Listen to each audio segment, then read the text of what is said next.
everybody, and welcome to episode 345 of the Saturn Studs Podcast. I'm Kurt, joined once again by my San Franciscan co-hosts Peter and Jake.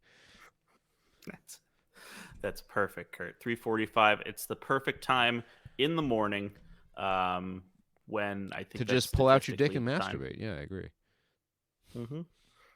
That's the number one activity. Or flick your bean.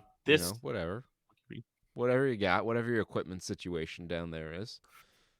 Or flick your dick. Yeah, however you do it. If it works for you, it works for you. Set it on a crokinole board and get a whole round in, yeah. This edition of the cast, rub it between some sponsored by grapes. The latest. Just put it in a rock tumbler, baby. Whatever. Get it shiny. The newest confectionery treat this edition of the cast from the makers of Hostess Twinkies comes Parasite Twinkies. They come inside the Hostess Shouldn't Twinkie. Have been parasitis. Eating off of it. Parasitis. Huh? I wouldn't be one to assume. I'm just saying because it's hostess, right? There's the extra syllable on the end of host. Parastitis, or is it parastix? It's like dominatrix, parasitis. I think only if it's a female parasite. That's true, but it doesn't matter what it is because it's eating me from the inside out. Delicious sweet treat that I pay back with. Wait, it is sweet, so we can confirm it's a treat. Yes, passes the moose test. It's made with all real strawberries. Oh, that movie! I need to make sure my treats pass the moose test. Here's Moosey. Remember, kids, if it's not sweet, it's not a treat. I can't wait to see the John Travolta Moose cameo in Champions. When's Moose coming to multiverses?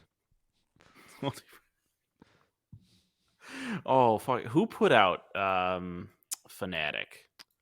I think that might have been was Red it just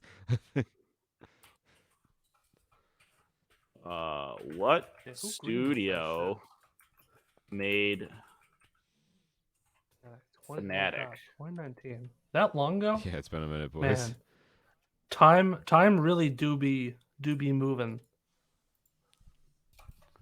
Quiver Distribution, VMI Worldwide, Pretzel Fang Productions, Wonderfilm Media, Finance, Capital Bill, Ken Wright. So no one you've ever heard of. Always a marker quality. Running time 89 minutes. Who would have thought, that a film from a bunch of companies you've never heard of, directed by Fred Durst, maybe would have been the best. But I think that Fred Durst guy, he's going places. I don't know if his directorial career is going anywhere, but he might have a future in music. He's been, or as like a cult leader. He did get a bunch of people to break things in 1999 at Woodstock. Powerful. Fred Durst, more like Fred Property Damage. And we're also going places. Yeah. What is the place? We're coming at you live. So I did sync this week up with whatever we watched. We're coming at you live, as always, from our small little Pennsylvania high school sound booth room, where, we might bump into a young Dwayne Johnson as we watch the first 6 episodes of the new Rock TV series for our 90s winter. So we're gonna take a look at that. Wait, what does The Rock have to do with Pennsylvania? Pretty sure according to Google, I thought he grew up in Florida. He explores his childhood years living amid influential wrestling icons while his dad rose to fame in business, his rebellious teenage years attending high school in Pennsylvania, and his football years teamed up with powerhouse players at the University of Miami. In his telling, Johnson explains that while his experiences have been larger than life, he remains a down-to-earth guy who still relates to the American people.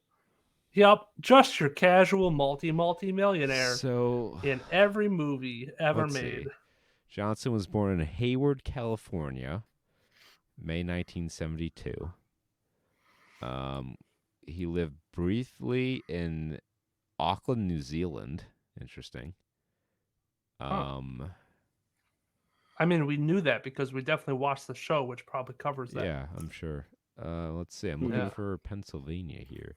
All right. Johnson attended Montclair Elementary School in Charlotte, North Carolina, before moving to Hamden, Connecticut, where he attended Shepherd Glen Elementary School and then Hamden Middle School. Johnson attended President William McKinley High School in Honolulu, then Glencliff High School and McGavick High School, both in Nashville. Then Freedom High School in Bethlehem Township in Lehigh Valley, where he graduated in 1990. So he went to 5 high schools. Yeah, And one of them was in We made it. Pennsylvania. we made it. It counts. I guess that's where his diploma's from, so maybe that's the one he connects to most. But holy Yeah, shit, what a that's so globetrotter. strange. I mean, I guess with your dad in the wrestling business, you'd move around a bit, Yeah, going from territory Yeah. to territory. that's nuts. But who the fuck leaves Hawaii to go to Nashville? right? He's I'd be like, sorry, Dad, you're great and all, but like, it's sweet. That's how he got so powerful. He took the route that no one else wanted to. It's like a real life Easter egg. Unlike, Easter eggs. Which are Which are the those eggs things of that are rabbits. real. Yeah, your casual rabbit eggs. I'm very sad that there is no weird rabbit hole I can go down with like Dwayne Johnson merch. The funniest thing I've seen is just his Black Adam action figure, and it's him just like generally pelvically thrusting while he screams into the air. It's about as good as it gets. So, Um, not to bring it back to the Fanatic here, but I'm going to bring it back to the Fanatic here. The trivia for this movie is pretty sparse, but of the few factoids that they have accumulated, the top one is that Devin Sawa, who plays the celebrity being stalked, was the actor who played Stan in the music video for Eminem's song Stan. So he himself was an obsessed fan. I'm sure that played a huge role in his casting, and not the fact that he agreed to appear in this movie directed by Fred Durst. They only chose the best of the best. They looked for that real life experience. Oh, this cannot be true. And yet, apparently, here we are. Moose is John Travolta's favorite character he has ever played. No. That feels offensive. So says this unvetted information on IMDb. That can't be true. I want to see, that, I mean, it wasn't probably made up whole cloth. That was probably taken way out of context from whatever interview he was giving. But I want to hear that interview where he has to talk up the Fanatic. He has to promote it. He's sitting in the little director chair with Fred Durst. John Travolta took the role of Moose as a tribute to his autistic son Jet, who passed away in 2009. Oh, I'm so sorry, Jed. holy fuck! That feels more offensive. Yeah, I don't know that that's any better. This movie is loosely based on a real event in director Fred Durst's life, in which a fan of the band Limp Bizkit, parenthetical, of which Durst was the vocalist, because you only know him as accomplished movie director Fred Durst, stalked him. Moose's way of dress, the Hawaiian shirt, the shorts, and the kind of bad sneakers was based on the clothes that Durst's stalker always wore. I suppose so says Fred Durst. No, Travolta's favorite role has to be Sean Archer from his pivotal role in Face Off, which I can only hope he is getting ready to do a reboot of with Dwayne The Rock Johnson, because he is bald as a motherfucker. They can put a wig on him. I mean, Or Nick Cage well, could shave so his is The head. Rock. No, The Rock. The Rock is going to be No, with him. but it 'cause needs he to has to be be in Nick everything. Cage. The Rock. Well, the Rock he'll come in be there. another FBI agent. He'll come in there as a cameo. No, he's or going to be the island of The Alcatraz. faces have been swapped. You can't just have another guy in there. It's the 3-body problem all over again. That should be our This bonus. isn't some free 90s card winner. Monty game. Just imagine Nick Cage faceless on the street playing with the faces. Find the pretty lady. Find the pretty. Oh, they're all dudes because it's all. And none of them are face. pretty because their faces have been cut off. What if they? Oh, what if they merged like twins in Face Off? Got together. Arnold Schwarzenegger and Danny DeVito switching faces. Faces. I'd pay to see that. Oh, absolutely. All right. Just like people want you to pay to see the movies that are coming to a theater near you, in our segment, Trae Watch. Point of order, they are not coming to Trae Watch. They're already on Trae Watch. The theater is not in Trae Watch. Just want to make that clear before we get sued for misleading information. Mm-hmm. What's happened before? Yeah. That'd be great. We've been sued before. They were dealt with swiftly and fiercely. There's a certain producer that we're no longer allowed to reference. Legally, we can't on mention his this name, show. but I'll give you a hint. I am not allowed to say Brad Grammer's name on this show. I mean, he can say it there because he's just explaining how he's not allowed to say Brad Grammer's name. But if he were to say the name in context that was different from explaining the situation legally, we could be held liable for unsettled warrants in the state of Florida. There's no proof that his brake line was cut that caused the accident that led to his untimely demise. Whomever he may be, however he may have died, there is no concrete evidence linking anyone here to that event. Like terrific. if we were to say, for example, Brad Grammer's a schmutz and he deserved what was coming to him, we could get in yes, serious of course. trouble for Yeah. that. Yes. No, But in this instance, Don't he's wanna just say that. explaining that to you, so we're okay. I'm just referring to it. Just like as if I was going to say, Brad Grammer owes me thousands of dollars and I'm going to hunt down his family and children until I get reparations. Nope, can't say that. Don't want to do any of that. And I'm also not saying that we've kept Brad Grammer's social security number active and we use it to make a lot of company purchases and the credit score is abysmal. Again, that's just me explaining the terms of the legal agreement that everyone here signed, including the family of the alleged deceased. And on that note, 65. No Eiffel. The number of years which we could go to prison for violating our agreement. You'll notice that there is a distinct lack of blue in a lot of these shots in the trailer. I'm not feeling like Dabu Dee Dabu Die. Adam Driver will not Dabu Dee Dabu Die. This joins this is the latest entry into the Years cinematic universe. Got 1918. We had what was the one that was a couple weeks back? It's like 1937 or something, or 1837.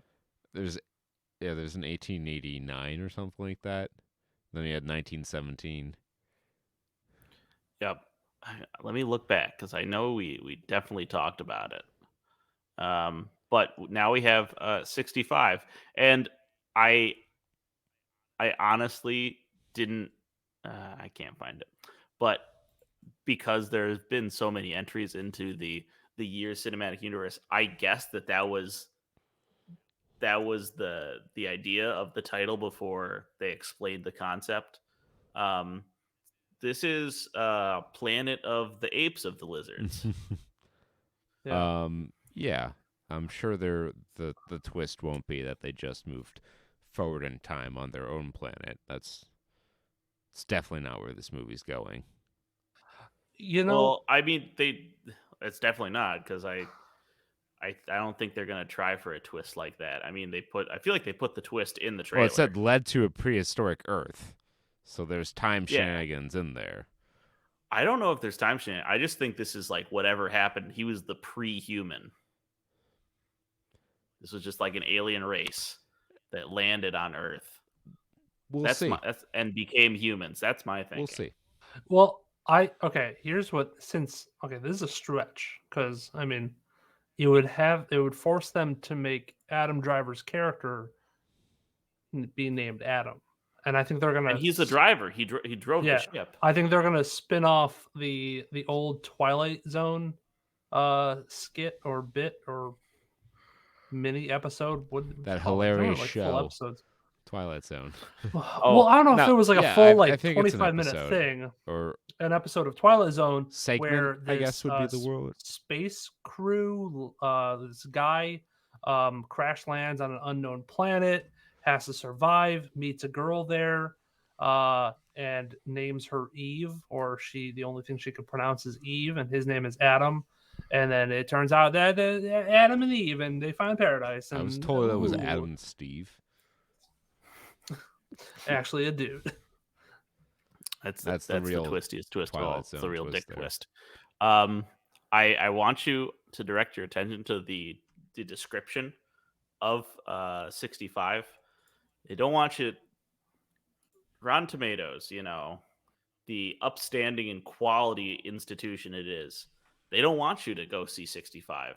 They want you to check out the official trailer for Emancipation, starring Adam Driver and Ariana Greenblatt. Oh my gosh. Wow, Rotten Tomatoes really pulling it off. I hope someone got fired for that blunder. Well, is that out now? Maybe? Nope, the link goes to buy tickets to 65. Okay, yep. That's not the first time that they've fucked up. Like when they put the description of the wrong Pinocchio movie. Really pulling a fast one on Will Smith over there. Although the synopsis is correct, I believe. Yeah, I mean it's interesting. It's nice to see. It's Sam. We should know that it's Sam Raimi, he's a producer. So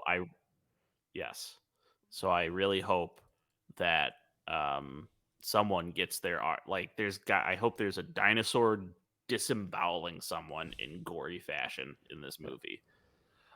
Somebody in the comments wrote, "This is the closest we're ever going to get to a Turok movie," and I'm okay with that. So I did a little digging here on Scott Beck, who is one of the directors on this. There's two directors, and they both wrote the screenplay. Scott Beck has done a lot of horror movies.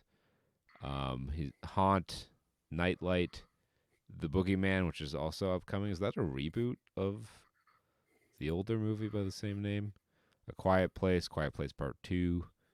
So, yeah, this is definitely going to lean more into the horror side of sci-fi horror, it would seem, given the folks involved. I'm ready for some fucking dino kills. Yeah. See, I don't know.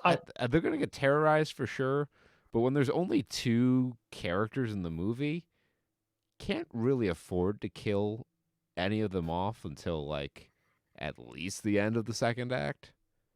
So I feel like it's going to be a lot of near misses. Maybe. They may also get into the cryostasis passengers. It's like when a bear gets into a cooler at a campsite. Or into a bunch of cocaine. Yeah. Oh, Cocaine Bear, I feel like we have to review that when it comes out. Yeah, it does kind of feel that way, doesn't it?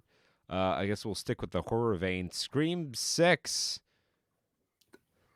Yeah, it keeps on coming. When you got a good idea and you got a lot of bulk Scream Ghostface masks. You just gotta keep pushing out these They movies. are. I will give them credit.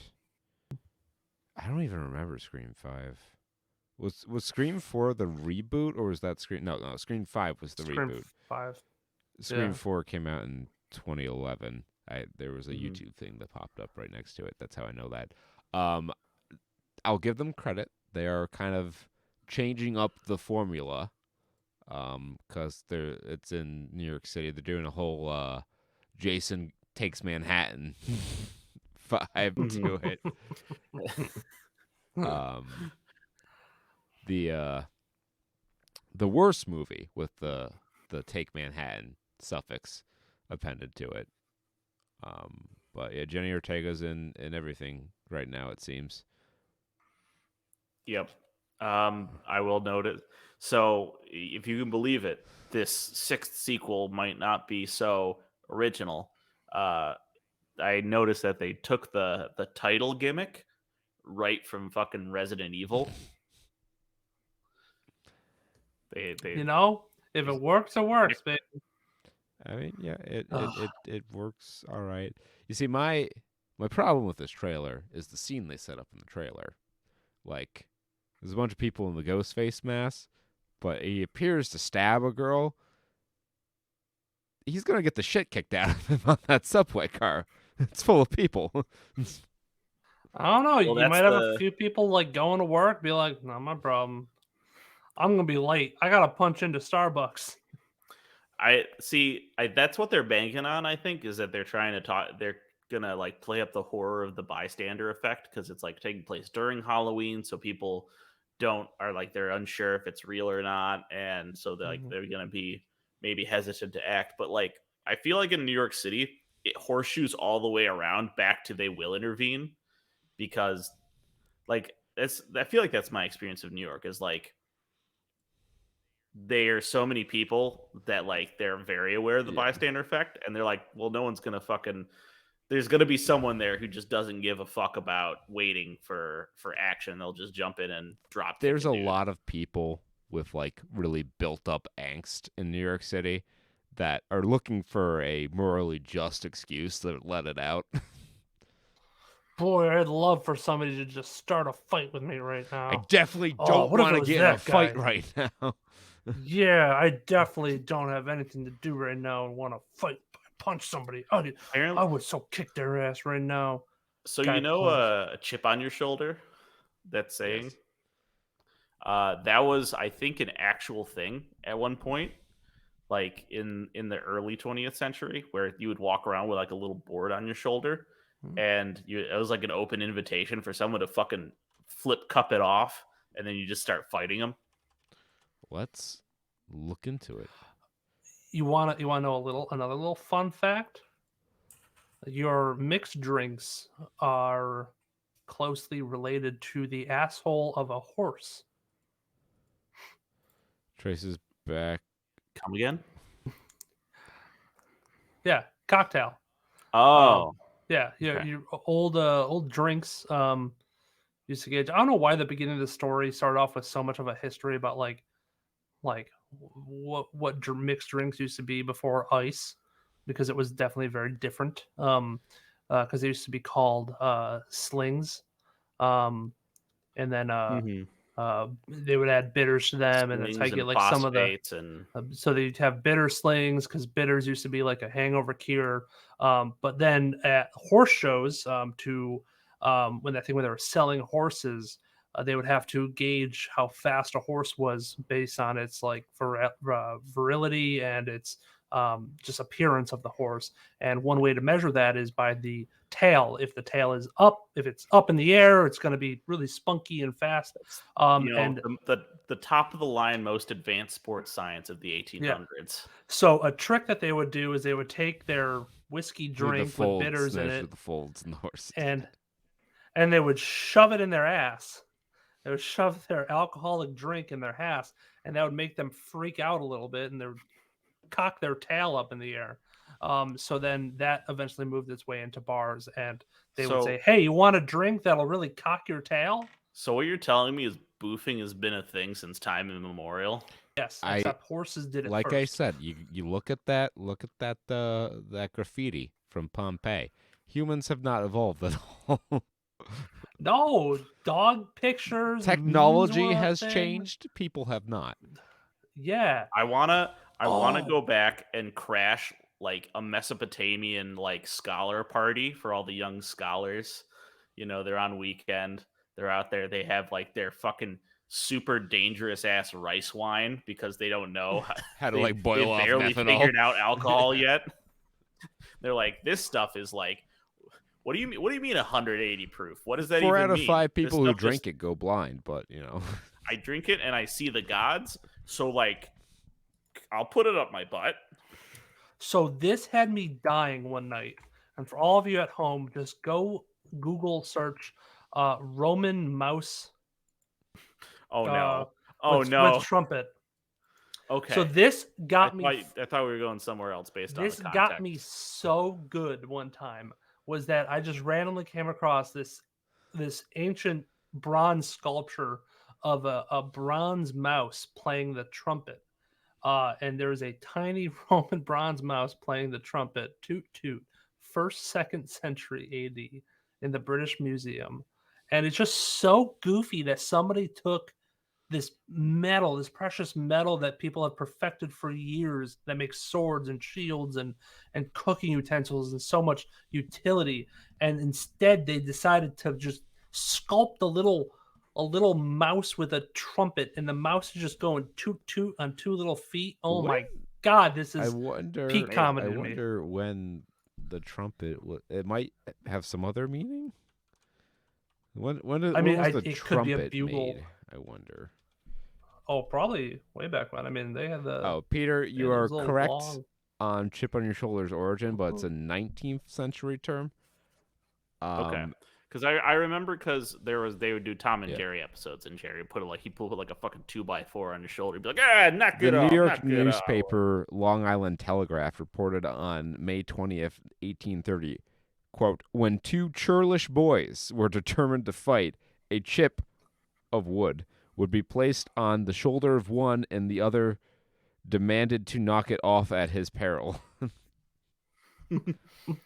While we're talking about ancient shit, I will bring up the mouse was very cute. I'll throw in the thermopolium, which was the fucking ancient Greek McDonald's, where it was just it's like a fucking buffet where they just put a big fire under like a row of pots, and you had the menu on the counter, and all because you were in the city, and much like today, you couldn't get your own house, you had to do an apartment, and most apartments didn't have their own kitchen. So you go down and you get ye old Grubhub down at the thermopolium, and they pull like the fucking snail shells and chicken and shit out of a little latrine, and they give it for you, and like, oh, it's 2 copper coins, baby, and you're like, no, what is inflate? The prices are out of control. This says one copper coin on here, but after all the fees and the deliveries and the tip, it's 2. I can't. What do I have this. to tip you for? Aren't you getting paid? I paid you. I'm serving it myself out of this. I brought my own spoon. What exactly am I? For those of you, Oh, you brought me the wine from the ampule over in the corner. Wow, real service. for those of you wondering, the trumpet is estimated to have existed since 1500 BC. Yeah, pull it up too. King. So King it could have been a trumpet. Yeah, good. It's on the table. What else would a little mouse be playing? I don't know. It Come could be on. some pagan symbol that I'm not aware of. Like those cave paintings in Arizona Yeah. with the dudes that have like trumpet noses or trombone noses or oboe. Tromboses. Maybe it was like they just heard about an elephant and they were like, they just got it really wrong.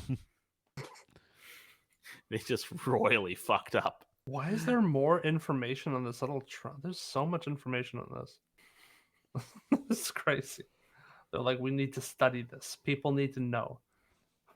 Just like people need to know what's going on with Morgan Freeman's about hairline. That's my man. Exactly where I was going. A good person. Morgan Freeman is a good person. Yeah. old black man. In a weird way, this is a little bit, but not. It's simultaneously a little bit and not at all like Black Snake Moan. Older black man befriends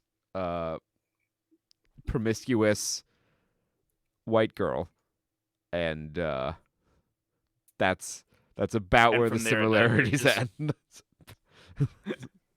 Except it's Florence Pugh. Yeah, Which who's is, playing a high school Very girl notable. when she's like 26. Yeah, that's a classic, gap. That 70s show moment, From with the exception of Mila Kunis. Yeah, from writer director Zach Braff, who you may know as JD from Scrubs. Also, that guy with Donald Faison in the T-Mobile commercials. Mm-hmm. Um, It's true. And I guess, was he the director of Garden State? yeah, I guess so. That's what put that up there? they've pulled up in the beginning there. I don't remember that movie. Judging by the title, it's about New Jersey, which means I don't care.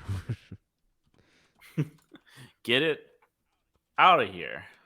Out of there. Oh, Jesus Christ. My neck just cracked 3 times when I did that.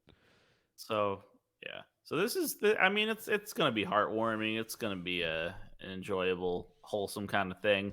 The old lady yells "fuck boy," and that makes me cackle inside. Yeah, He's a guess. fuck boy. I hope this teaches the old people to know what the word "fuck boy" means. I feel like it's an easily grokkable concept, and they'll be all the better for it.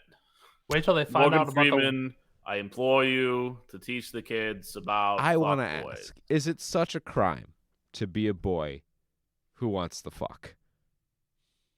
It's that, but that's not a fuck boy. I though. know, but that's what this kid was. I think they are appropriating fuckboy in this situation. I don't think he's a actual fuckboy. I think we'll find out that he's actually a kind-hearted soul. I mean, and maybe I this agree. is like it's, but I don't. More the boy, thing less is, I fuck. don't know anymore. It's like when they changed the definition of friend zone to suit a completely different set of circumstances. So what they did here is they kind of melded like an old concept with like a new concept. Like the old concept, the new concept is just the vernacular of saying "fuck boy," he's a fuck boy. That's what the kids are saying these days. The old concept is like jumping to conclusions like straight away, and just like the old, you better bring her home on time. Or I'll still be cleaning my gun here, you know. And then because it's like they're all protective of the little girl in the situation, and gotta make sure they're not being harmed. Yeah. So I think about what movies are coming out right now, right? And here's my hope. You watch this movie, you enjoy it, you laugh, you cry, you pray, all in an hour and a half. It's a good day. And at the end of the credits, there's a post-credit scene where he gets a letter from a man named Otto. And he goes, "Hey, Red," or "Hey, how's life been since prison?" And it's the Tom Hanks, Morgan Freeman, Shawshank Redemption follow-up lead-in to the reunion crossover movie. Tom Hanks wasn't in Shawshank Redemption. I was gonna say that's He was in Green Mile. Shit. Oh, his name escapes me. Tim Robbins, I think. Tim Robbins, yes. I was so I went 110% on that. I'm pretty bit. sure. And I'm almost certain that there is a movie that exists that has both Tom Hanks and Morgan Freeman in it. I need to find it now. Apparently, Garden State movie. was the progenitor of the manic pixie dream girl trope. So says Wikipedia. Oh, so all right. I guess they were. Tom Hanks and Morgan Freeman were in 2 movies together.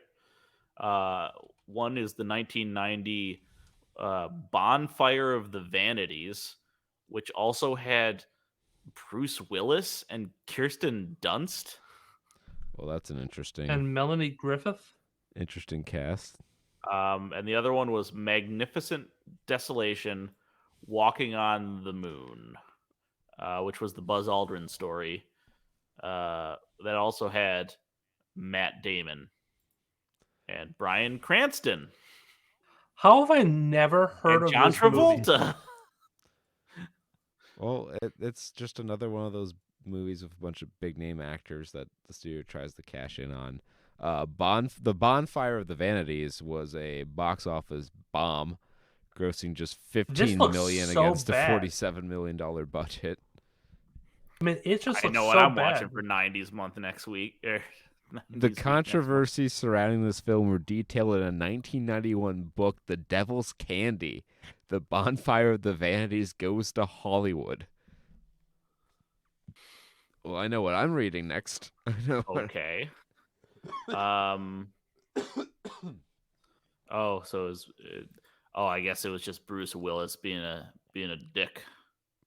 Well, I can see that. Oh no. Kind of glad he's got brain issues now. Fuck him, am I right? I love how the whole the fucking controversy of this movie was like Bruce Willis was kind of a dick because it was like really hot on set that day. Even the fucking drama sucks in this. Yeah. All right. Well, enough fucking around. Let's find out what the big trailer this week was. Dun, dun, dun, dun, dun, dun, dun, dun, dun. It's Spider-Man. Showing up. It's Showing up. 1 second. Showing up. It showed the up to story interrupt of- my review of Across the Spider-Verse. Exactly. Every art major. This is their biography. Showing up. Some of them couldn't have even been bothered to do that. Okay, on to Spider-Man Across the Spider-Verse. So this trailer is framed around a conversation between Miles and his mother, about like him growing up and whatnot. And then we get some clips from the first movie, some clips of Miles doing Spider-Man things in his own world, Mhm. and then we get a peek into the Spider-Verse. No explanation of how they're able to traverse that now, or who organized this whole commune of spider folk. SpiderCon. But they're there. Probably Spider Mama. The one objection I have to what I saw in the movie, and it's a very minor objection. I actually think it's kind of cool. At least they're hinting at there being like conflict between the Spider-Men, which, if you're going to if you want an interesting villain, having, recognizable characters fill that role, probably going to help. But Peter B. Parker is still like, he's in a bathrobe and he's eating snacks out of a papoose. But at the end of Spider-Verse, his whole character arc was that he was like over his depression. He's getting back together with MJ. So unless they address that, I'm gonna. Maybe he's like on Yes, his honeymoon or some shit. They do. I do believe that is a papoose made for a baby, and that is Mayday Parker's baby, or Mayday Parker, Mayday, MJ. or for Mayday. So him and MJ, I believe, had a baby, and he's a father now. So I think you will kind of see a little bit of that, but I don't know. I would have been maybe okay. It's hard for them to break Yeah, that I would have. schlubby I would have role. been okay. Like, I mean, I think they're just kind of leaning into Jake Johnson's strength as a performer, which is comedy. But when he had to be serious in Spider-Verse, he pulled it off very well and very believably. I would be okay with kind of de-emphasizing Peter B. Parker's character, even though I really like that character. But I just think for this story, it kind of makes a little more sense to focus on maybe some different Spider-Man. I think they're going to. Yeah, I think they're going to put him off to the side, and he'll probably be like cracking on Joker. Yeah, if he has too. like a then Spider-Man noir sized role in this, I think that'd be appropriate. Right. Because I think the big three, right, the big triangle in this one is going to be Miles, Gwen, Miguel. and Miguel. And the like side characters, I think we saw a little bit of. I don't know her name, but she was the one with the afro in the beginning. They're probably going to focus on a little bit more. Spider Punk, I believe, we did not get to see him. Is also said to have more of a role in here. So maybe they do a little bit of more of that. This is going to be a really interesting movie. I feel like it's kind of tacky to be like, oh, well, in the Marvel breakdown, frame by frame. Oh, this is absolutely one of those. But this is way more fun to look into it and break them down frame by frame, because every Spider-Man is going to be like animated slightly differently, or some are going to be more similar than others. But like you have I don't know what year it is, but like the paper bag Spider-Man, who's from like one of the really old Bagman. Yeah, Bombastic Bagman, who is from like really old Fantastic Four That's comics, like and the mid 60s. Yeah, and if you pause it on him, and you can see how like the individual little dots the comic dots and pixels, the comic dots are like consistent in his animation throughout. It is really, really cool, and it adds just a different kind of animation feel to it. I wouldn't be surprised if every single Spider-Man had their own like 2-person team dedicated to them or some shit like that. Yeah, I wouldn't be surprised. Because this is absolutely like where they'll just pack in the cameos by the dozen in the background. The only one I care about, and you all know this, is Japanese Spider-Man. Yeah. And I want to see him jump out during that battle, and he jumps into his Leopardon, start going to fucking town on boys. I'm pretty sure you'll maybe get a clip of him doing the thing into the robot, and it'll like malfunction or something, and it'll be used as a gag. I don't think you're going to get a lot of Japanese Spider-Man. I'll savor every moment, though. Obviously looking forward to this. I am kind of interested to see, because I believe Spider-Man 2, the video game, Marvel Spider-Man 2, is going to be releasing around the same time as Across the Spider-Verse. And I do believe this is part 1 of a 2-part movie. Mm-hmm. Oh yeah, they said that.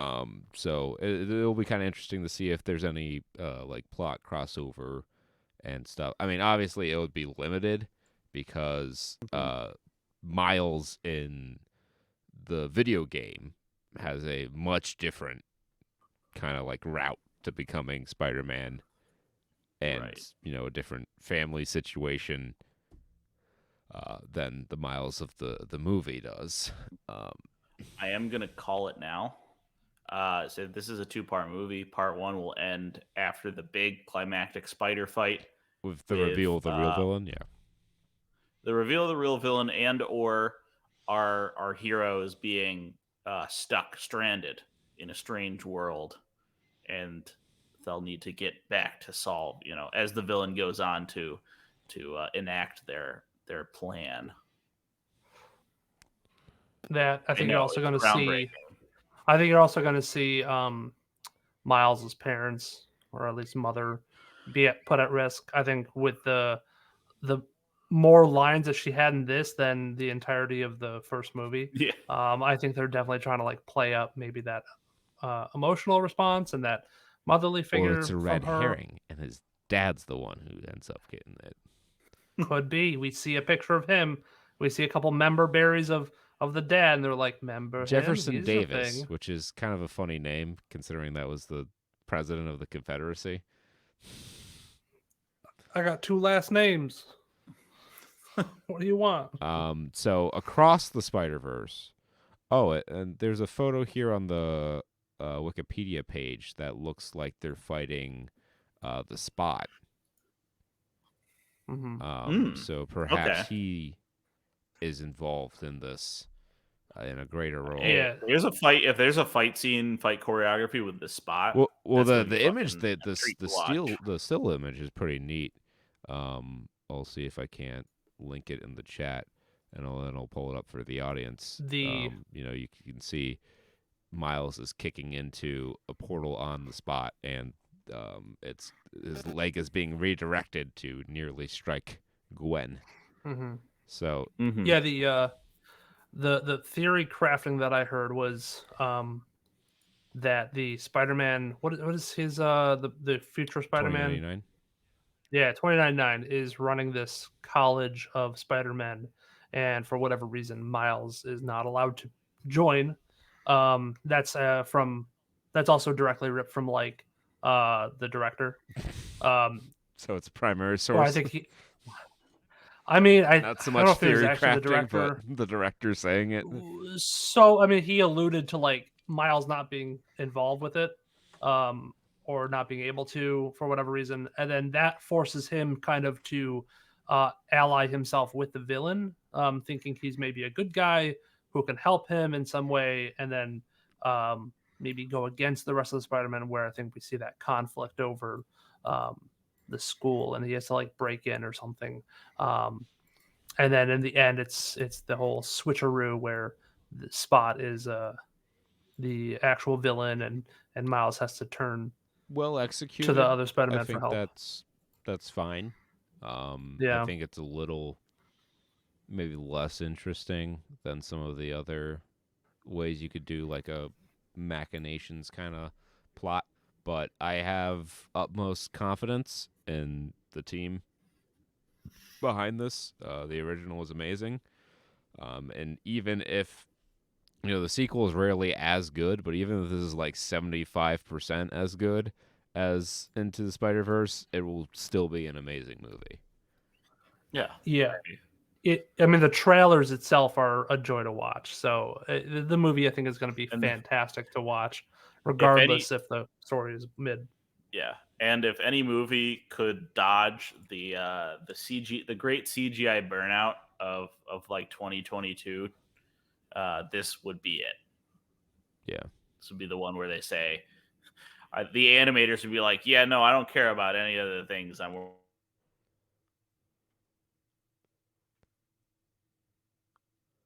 Uh-oh. Peter got Thanos snapped out of existence. Well, if I have to pick and choose between a CG movie to watch, I would rather watch Spider-Verse over Avatar: The Way of the Water, Literally anything because else. the real reviews are coming out. Yeah. I've Even seen the some bad press. yeah, the money pit dried up for that, and We got him back. hooey, it is concerning. Yeah. Not concerning. I am so excited for this movie Oh, to I am bomb so I fucking am hard. I am ready for Avatar 2 to just lay a fucking Go egg. Avatar #2, The Way of the Brown Water. Yeah, seriously. I maybe I mean we decided we're gonna review it, so I Yeah. guess I will have to give my money to it. But I'm excited to see what the first initial numbers are next week. Yeah, it should be interesting. For sure. Yeah. Alrighty. Avoiding dead air as we get ready As we transition to into the follow-up. move over here to the follow Follow up. up? Or we follow up on Where our we will movies? be Following up on them? following up Like a fucking on boomerang? A cinematic boomerang circling the around the box office office to for smack domestic you in the back of the head. weekend 49, covering December 9th through the 11th, 2022. Still has the World Cup Qatar tag I on guess it. that's just what they think is affecting Yeah. the box office. Is that your That's how they're excuse? explaining it away. Oh, okay. I figured out why we can't hear Peter. You're not in the call. You're not in the group call. Apparently, I can. Oh, that's why I can't see him. I can see him on his thing. One moment. So this will be fun to edit.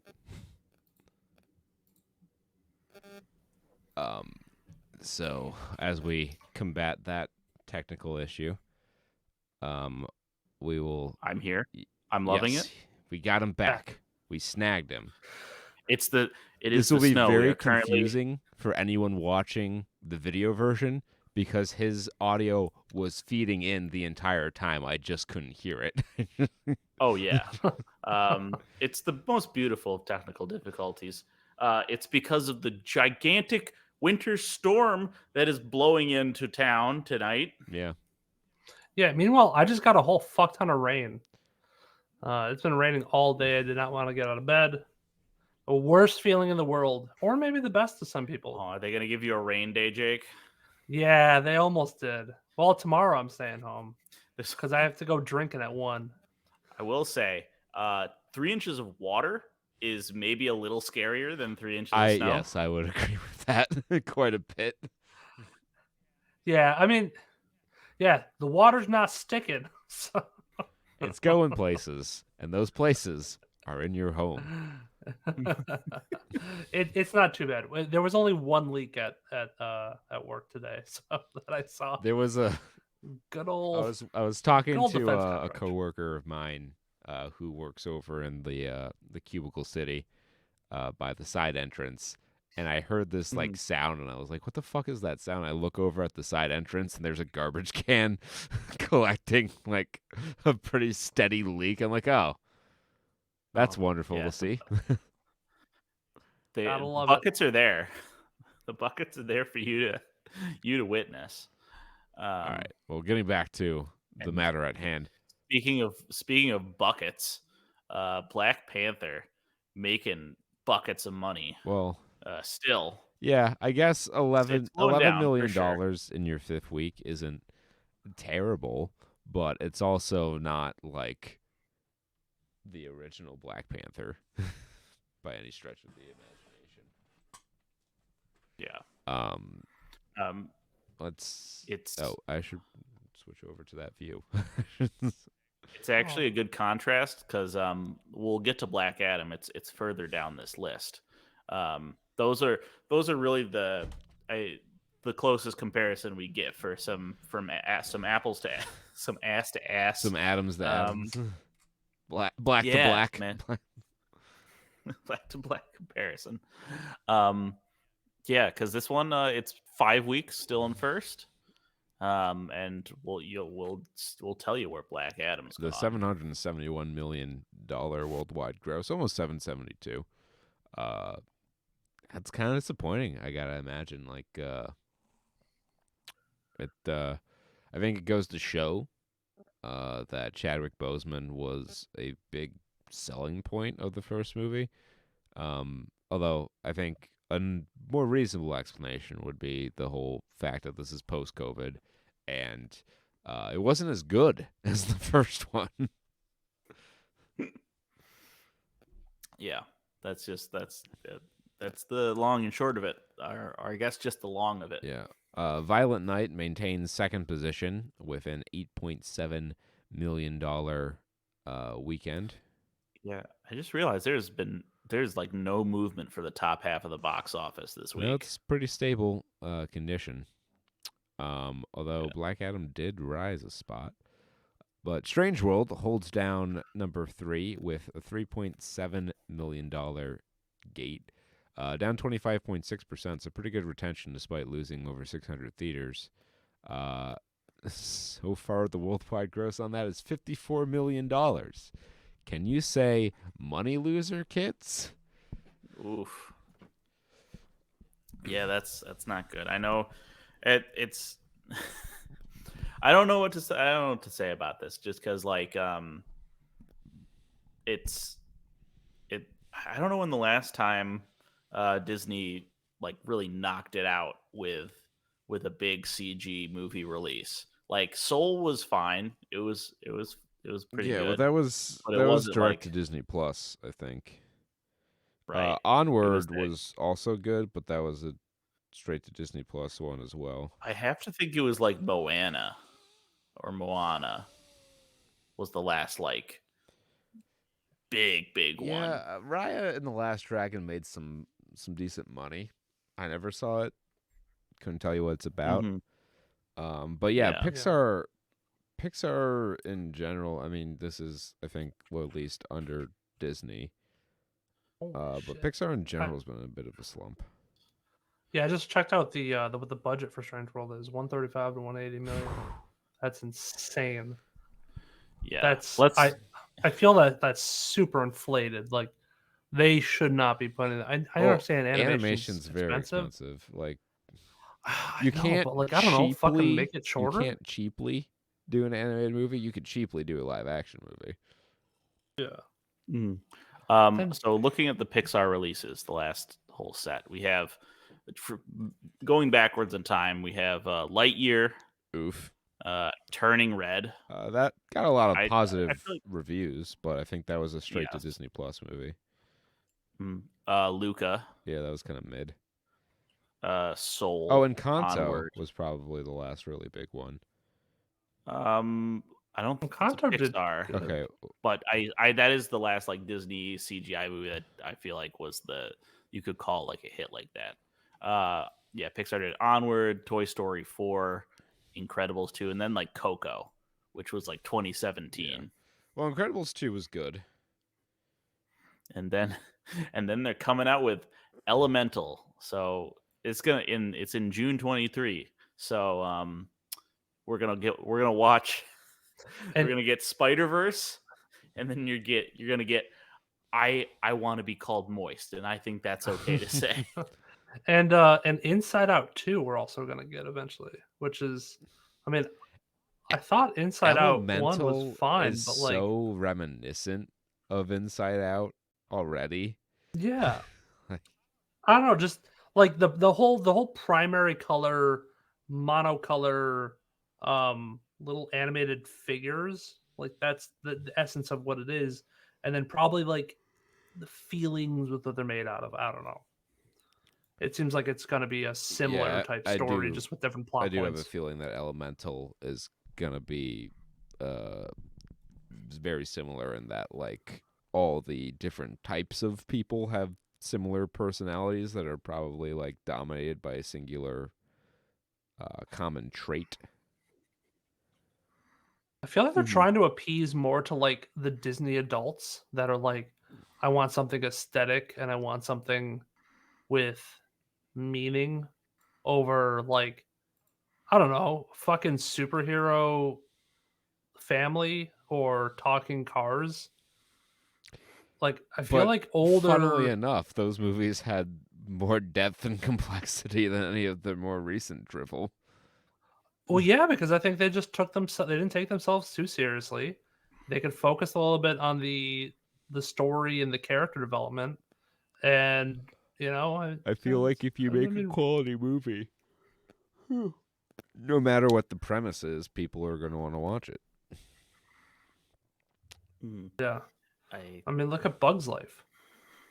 Look at Ants. Made on the budget of 45,000 or 45 million. Bug's Life and Ants are a good like illustration of that, where the concept is the same, but one movie was like focused on and a labor of love, and the other was Ants. One was based on Seven Samurai, a really landmark and classic film. The other was like Starship Troopers, which, while not a bad source material. Yeah, it's Starship Troopers. If Starship Troopers wasn't a tongue-in-cheek lampooning of fascism, satire, yeah.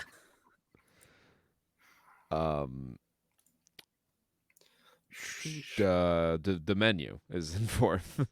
The Menu. $2.7 million, down 100 theaters.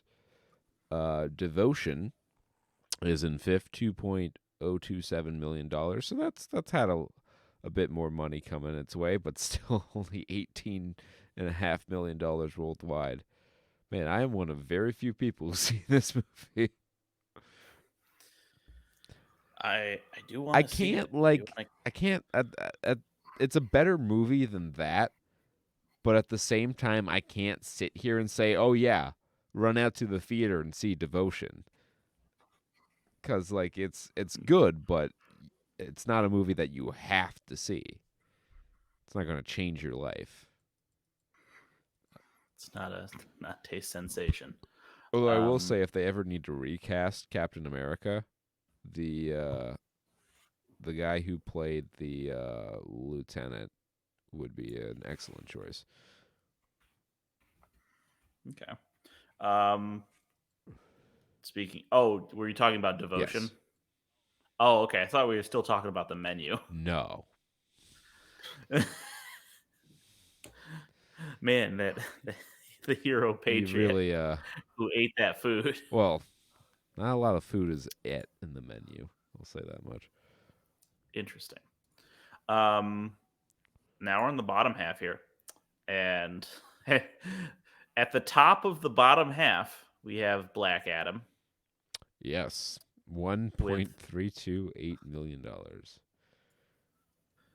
And it's the gap between our superhero movies is quite wide here. About 10 mil. Yep. I guess this is a good place to put this. The big news this week was that James Gunn is like rebooting Superman, and Henry Cavill was not invited back. Yeah. I guess the studio. My understanding is the studio told him they wanted him back as Superman, and then he filmed his cameo for Black Adam, and then they gave James Gunn the keys to the kingdom creatively, and he was like, "Actually, I want to reboot and do a young Superman."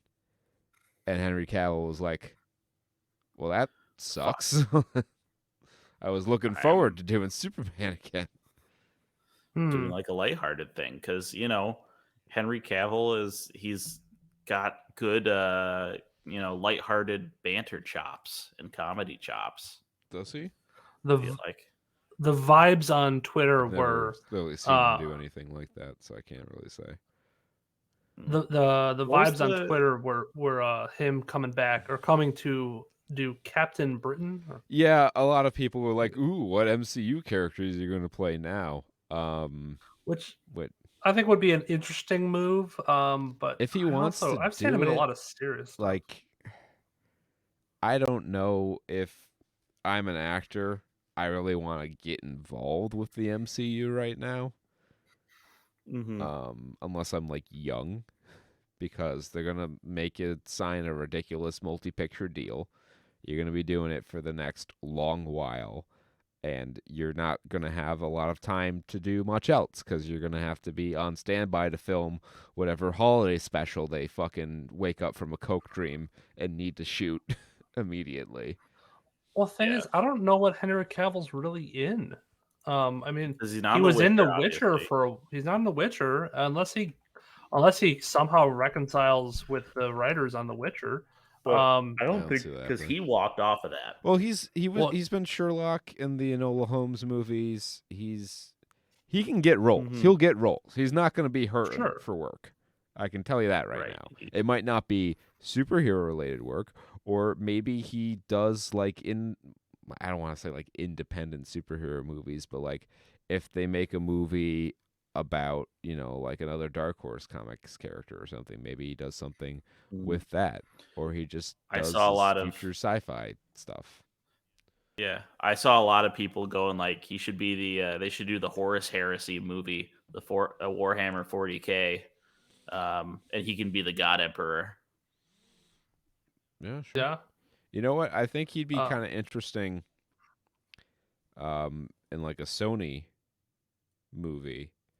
I think he'd be an interesting pick for Mr. Sinister.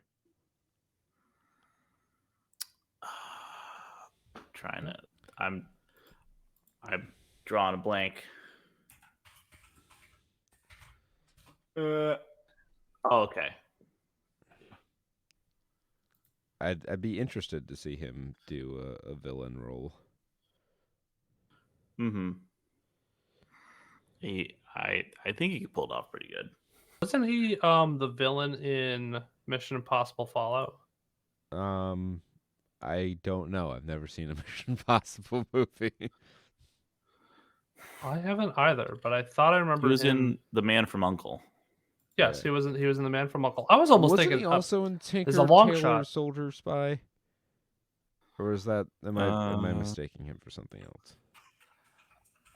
I was thinking he should be the new James Bond. Yeah, there's been a lot of talk of that too. I don't know where that stands. I don't think he's the I was gonna say I don't think he's the right body type for James Bond, but that's a pretty minor complaint. Bulk and Bond. Yeah, he doesn't have the feet for it. Protein martini. Shaken. Stirred. I'll have a creatini. Stealthy. No, I'm just gonna blow shit up with my rocket launcher. Rambo. I'm the American James Bond. You know, we secretly watched a James Bond movie for the feature this week. That's true. Um, I believe that now more than ever. We'll get into that during the review segment. In seventh, The Fablemans, which has an 8.0 on IMDb. So apparently this movie is actually pretty good, despite the fact that it's making zero money. And it's made less than $8 million worldwide in 5 weeks. With like the slowest rollout, because now it says it's been here for 5 weeks. Yeah. And it's less than 1,000 theaters, and that's going up. Yes. Like we've seen slow rollouts, and this is like beyond that. There must be some reason that studios do them. That's all I'll say about it. Mm-hmm. Like I was gonna say, the Whale's doing its like slow rollout for the Whale, and I mean it's technically out now, but it's in like good no luck theaters, seeing it, and unless you live in like New York City or Los Angeles. I just checked showtimes for AMC and Cinemark, and starting the 20th, December 20th, it has multiple showtimes in multiple theaters all around me. I would. That's probably its wide release date. Yeah. I will say I don't know what the details of the theaters it was in are. Whether a theater might count as like a film, like a festival kind of showing. I don't know about that, but like it's not in the top 10, so we're not going to talk about this in the top 10. But it made a 60,000 per theater take off of the 6 theaters it was in. I don't know how you get to those numbers unless it was like a festival stadium or some shit like that. So at 6 theaters, that really feels like premiere numbers. So it could have been like a several $100 a head sort of like fancy event dealia Bob. Mm-hmm. And it does. This is in the blue estimated column. So let me see. The Whale premiere showing. Okay, so it debuted in the Venice International Film Festival in September. I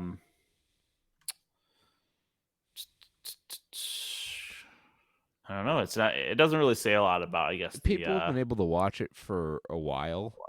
I do remember reading part of a review. I stopped. I didn't get much past the subheadline because I don't want to be spoiled for it.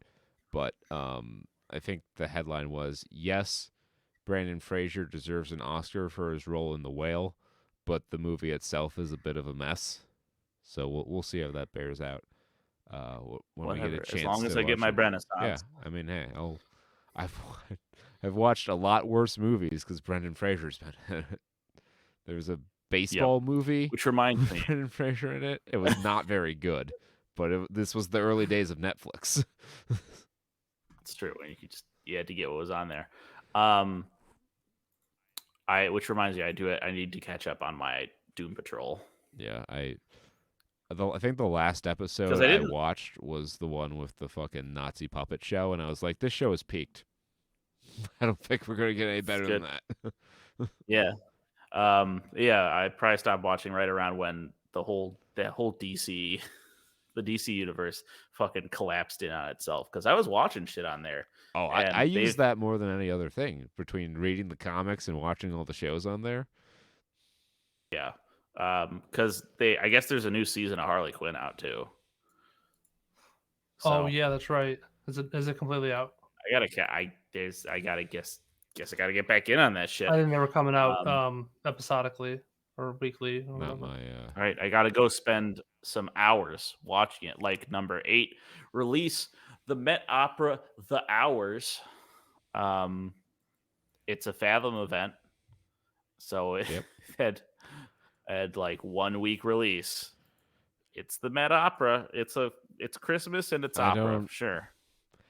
I assume The Hours is the name of the play or opera, but no information really to be plundered from the page here on Box Office Mojo. What is the opera? What is The Hours about? I heard the Bales falls 3 spots from 6th to 9th, down 62.7%, despite opening in 122 additional theaters. Good enough for $752,000. I will talk slowly to buy Peter time. For which? The Hours. The Hours.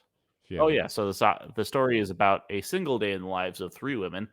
Book editor Clarissa Vaughn in New York's West Village in 1999, novelist Virginia Woolf in Richmond, England in 1923, and housewife and mother Laura Brown in Los Angeles in 1949. Okay. That's thrilling, I'm sure. high art. Haute couture. Spoiler alert.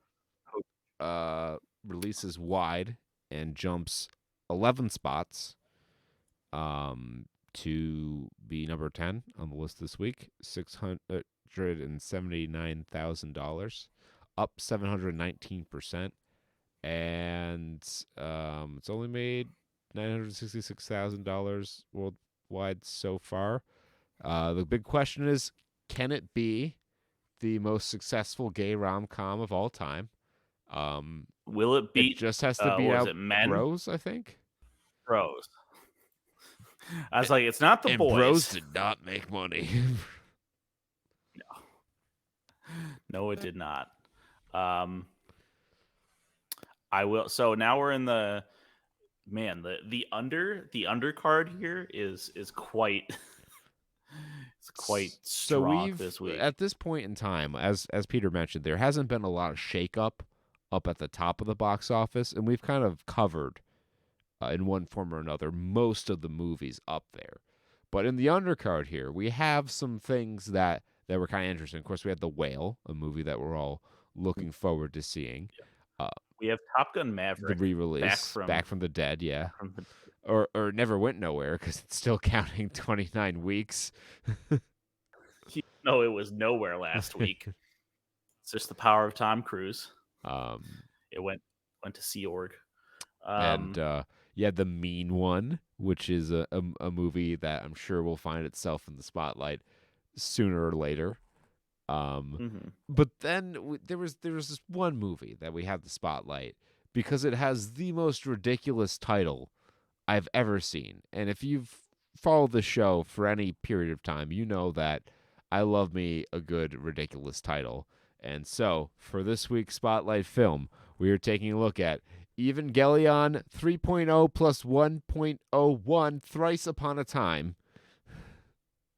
which opened in 16th to a $320,000 gate across 726 theaters. But more importantly, it landed in the hearts and minds of several dedicated rabid reviewers, IMDb user reviewers, people with the kind of heart and courage to shout into the void their opinions on movies with no concern for spelling, grammar, sentence structure, or even cogent thought. And it's just a raw meteor of cinematic reviewing. And it's a powerful force. Sometimes for paragraphs on end. And we intend to harness it on this day. It's the reviewer instrumentality project. I'm Kurt I'm laughs sure that's an immediately. Evangelion reference that I don't understand. Hell yeah. Yep. Nicholas 1990. I saw Alex Jones give a breakdown of the plot of Evangelion. And he was fucking right on the money, baby. From Nicholas 1990, who may or may not be Alex Jones. Evangelion 3.0 plus 1.01 Thrice Upon a Time, an evolution of Eva. I love this movie. Eva 3+1 and the whole rebuild series is complementary to the original series. If you're going into this movie hoping to find it's a parallel universe to the original series, or if it's a time loop, crazy mech action, a romance drama, or anything of that nature, you will be approaching this series in a way that will leave you dissatisfied.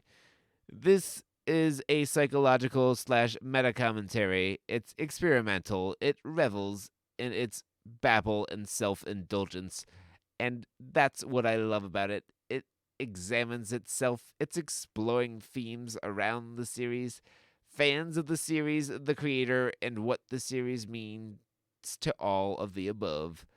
The Rebuild series takes the messages and ideas of the original series and takes a step forward, and this final movie is where that is cemented. If you liked the last 2 episodes of NGA and could appreciate what they were trying to do, there might be something here for you. 50 out of 85 found that helpful. A reminder,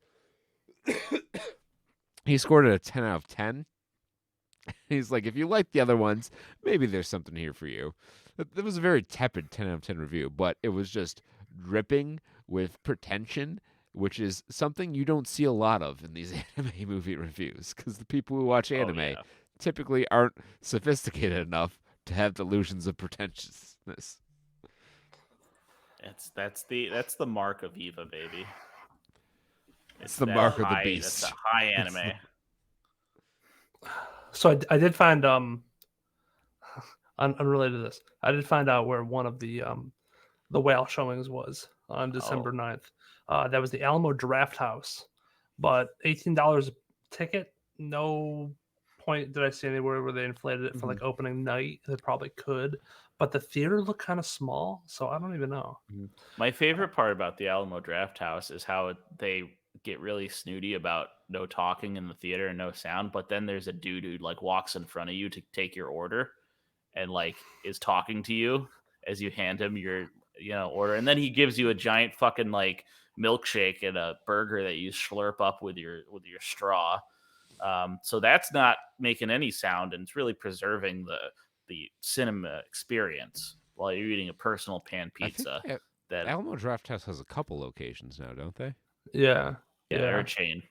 I went to the one in Denver.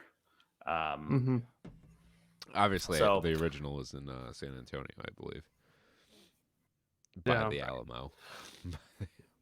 I remember it. So should I do the racist one first? You never don't. Let's. So why break? I mean, the only reason now. I mean, the only thing that'd be racist about it would be the voice that I do. I put on my best Japanese English accent, so it'd be more telling to me than the reviewer. Well, you see, I was gonna say usually we could leave. We let the reviewers be the bigots. Yeah. Well, I mean, this isn't. I'm not gonna be Jake. like, You know what? It's your decision. Oh, Satoshi Nagasaki. If you want to get canceled, okay, Jake, you can put on the giant rice hat and your kimono. Don't. Okay, I saw you going for your eyes, and I was like, "Don't fucking." I'm just scratching the corners of my eyes, guys. 1 out of 10. Just do a lot of build up here, Jake. This review is from a Japanese Eva fan. All right, not bad. Not bad. It's a little tasteful so far. I am the Japanese. But his name on the account, Charlie Macarage. I don't know. Warning: spoilers. Sorry, For my bad English. I'm not gonna do the whole You just L kind is of R, sound even though you like you're kind of doing can. an impression of Sad Yoshi, the Game Grumps bit, You're like or Sad Sad Yoshi, Hoshi or rather. like a really bad who was Sulu? George Takei. George Takei. Yeah. Yeah, you know, just Oh You should my! do a George Takei impression. I can't do that. I can just do bad This is Japanese. exactly what happened in San Antonio. Sorry for my bad English, but I want to say something about this movie. This movie is terrible, especially its bad ending. Remember that Mari was a friend of Shinji's parents. Of course. Shinji with Mari ending is nonsense. If you want to know more about this movie, just read other reviews. Okay. Then why am I reading yours? He's outsourcing it. I suppose some or many of them are from Japanese EVA fans who already watched this movie before the international release. I found a term, quote, bad end, instead of, quote, bad ending in a review. Happy bad end is a typical mistake of the Japanese because we use the term in our daily conversation. In fact, this film caused significant division on Japanese EVA fandom. 39 out of 83. All right. from Well, that we film. know we did glean something from that. This apparently is a controversial film amongst the Japanese Evangelion fan base. I guess. Before I do I want to give a shout out to this like 30 paragraph review, which I'm not going to do. You can read it on your own time. Read it on your own time, but I will give you the title because it's the best title of a review I think we've ever had on this show. There's aside from that beautiful span. there's a lot of the there's the span title about Andrew Jackson. There's How Far Would You Go to Be Famous, or How Far Would go to be famous? Would you kill for it? And some this heavy one hitters. from, I'll just read the title from Joe John 821-884-251. I feel like I'm just doxing him by reading his name out there, but 5 out of 10. If you've ever watched the original series and EOE, the 7.5 hours comprising these 4 movies may leave you disappointed. Oh shit! Okay, yes, that is the greatest title. I didn't realize that was the title. I thought that was in the body. Yeah, it was just the titles. The review goes on for like an actual paragraph count here is there's a preamble to this review. So that's 1, 2, 3, 4, 5, 6, 7, and a conclusion paragraph. Like there's a footnote in this review. Like giving you context on the reviewer's life. He had to put his references in MLA style. Good God. Instead, we're gonna get Gret Thom's 6 out of 10 review. This can't be happening. Oh my God. I can't believe this. After all the wait is what it ended up. Let's summarize all because I didn't like in the slightest most of the story as well as 3D, but the 2D was good. So most of the movie is based on a message of growing up, touching grass, stop fantasizing a fantastic world, and you as a person will be loved unconditionally? Because that's what I've got. So in a 120 min film, this MC ends up delivering all of this to the others before disappearing. So later he could refute the premise by resetting the world into an utopia? Man, I can't with this anymore. I don't know why this was claimed as either the best ending or at least doing these movie a favor of being tagged underrated Jewel when it actually makes them more complicated and unnecessary than they already are.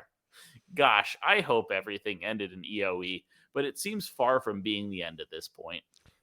There's a 10 out there's of a 11. lot to unpack there. The highlights I wanna shine a light on here are the undercovered jewel instead of underrated gem. Yeah, it's the fact that the idea of going out and touching grass is very abhorrent to this weeb. I will never touch grass. Never. It's just it's one of those classic It deliveries. is. I mean, that's quite good. Just like Ali Hamza dash Ri. It's what his username is. All right. Prince Ali, yes, it is he. Mighty is he. Alibaba. Evangelion 3.0 plus 1.01 Thrice Upon a Time. Third ending. As a long time Evangelion fan, this movie has the best ending beside the first two. It make more sense and a right way to end the series. If you watch the original series, Rebuild Evangelion follow a total different path from the original, but still remain true to what Evangelion is about. It's worth a watch and brings so many emotion in me after I finish this movie. 4 out of 29 available. I did not dress that up or editorialize in any way. Just that is the text as written. that is how these reviews are. Mhm. Like, they are not bogged down by the rules of English syntax. So yeah, I'm just gonna random, s- no commas in that Just list there, and liberated. just random periods, just popping them in there where they felt like it. I'm going to spare you the 10-paragraph review. Aww. Yeah. A man after Mm. my own heart. They were chunky paragraphs too. I don't feel Was like it reading that much. Ferguson 6? No, it was not. Oh, If God, it was, Ferguson if Six it was, reviewing you'd anime know. movies. I just want to see him like pop up in some crazy shit like fucking Birth of a Nation. It's like, whoa, greetings again from the actual Ferguson darkness. 6. I didn't know that about you, man. From the darkness. Well, I guess with the name Ferguson, I kind of probably guessed. That's a topical joke from 2014, everybody. Hey, from downtown. We love it. We love to see it. But what we also love to see is everybody be high. 1 out of 10. Here's my one hitter. Fibulator 777 says, "Is everyone high?" What? Just asking Hold questions. on, is his name Fibrillator? Fibulator. So I guess yeah. the defibrillator suggests the presence and existence of a fibrillator, and today we have found that fibrillator. Yeah. Is everyone high? This was gut-wrenchingly bad. This is horrible. It makes no sense. Starts out with dozens of people screaming gibberish for 10 minutes. That's just called Japanese. Then almost an hour of Shinji sulking. I kid you not. Almost an hour of a 2.5-hour film is This movie's Shinji 2.5 doing nothing hours? but curled up in a ball. Yes, 2.5 hours that I dedicated me and my waifu to. Then more people were screaming gibberish. Then insanity breaks loose, and just wave after vomit-inducing wave of nonsense. They go from fighting a 1,000-foot tall robots in space to someplace else to asterisk inside asterisk a train he thinks he's in an anime when writing this, to a movie studio. This all happens in a span of about 10 seconds. Then there's an entire planet of naked, headless women mannequins that are flying. Then they start playing Joy to the World while driving a moon-sized needle into a planet-sized eyeball of decapitated head. And it goes further off a cliff from there. But I just had to turn it off. It has to be the stupidest things I've ever seen. How in the world can anyone consider this travesty of garbage as good? I figure the only way is they are so high that they just like pretty lights. If you're looking for a plot, you won't find one anywhere in the series if you're looking for coherent dialogue. Nope, you get shiny fights that also make no sense. You can tell your creator of this series had some fetish for crosses, oceans of blood, and torturing teenagers. There's no reason a mech would need its pilot to feel horrific pain. Someone didn't watch Pacific Rim. Choice. Yeah, my main question. 35 out of 50. Now, I have a couple of comments after this one. Has this guy ever seen an anime, or specifically Evangelion? Because everything he says there seems pretty standard for Evangelion. Correct me if I'm wrong, Peter. Yeah, that's the blood, the crosses, the giant needles. Yeah, that's all in there. Yeah. It's fucking space shit. Yeah, I've never seen it, and I know that's part I mean, Alex Jones tells me that seems pretty like literally the end of the first end of Evangelion movie is like Shinji like busting a load on his like dead friend. I do love the fact that the phrase "the first end of Evangelion movie" yeah is something that can be said. You know, it's the end, and then there's 4 more, and then somehow angry that he's gonna do more spin-offs of this, even though this is like one of the most fucking merchandised anime properties out there. Whatever, because we got this last one. It's a 6 out of 10. I didn't want to do this one because it had spoilers, but I don't care. I think this one it's an important contrast here. Oh no, we'll upset all of our anime fan audience. Sorry, boys. Guys and gals, from Garabedian123, a bit of a letdown. So I'm new to the series. I was forced to watch the anime, but then I started to really like it. So I finished the anime twice and still had questions, and mistakenly thought that these movies would hold answers. Nothing is answered at all. This is just a giant mess of random crap. I was expecting more. That Rick and Morty episode made me think this was going to be amazing. But most of it was spent doing more of the same. And what the fuck is with the ending? Why did he walk away with the new girl and not with Asuka? That almost ruined the movie for me. So Shinji keeps rejecting human instrumentality, and his father keeps setting it back up to be with Yui. But we never spend any time as instrumentality. We don't see what shapes their minds while in that state, and it's the one thing missing from this show. A brief throwaway line, "We have been here many times before," is all we get as an explanation. That was a bit lame. I regret watching the movies now. They do not add anything to the story. I should have stopped after the anime, which was better. 51 out of 74. I gotta say that I fucking love the creative choice to read that as just like a deadpan normal white guy who's watched anime for the first time. just dryly recounting the events of the movie. And it makes him sound insane because it's fucking anime, and all anime is goddamn bad shit. It's a giant mess of random crap. Just a giant mess like that. I need to buy that guy a beer. That man is my spirit animal. Garabedian123. Oh, hats off. Email baby. us, saturnstuds@gmail.com. Let me PayPal you beer money.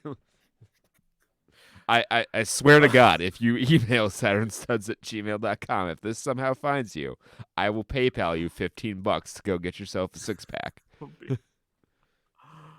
Oh, that's the spotlight, kids. Yep, and that concludes the follow-up. We'll talk now gaming news.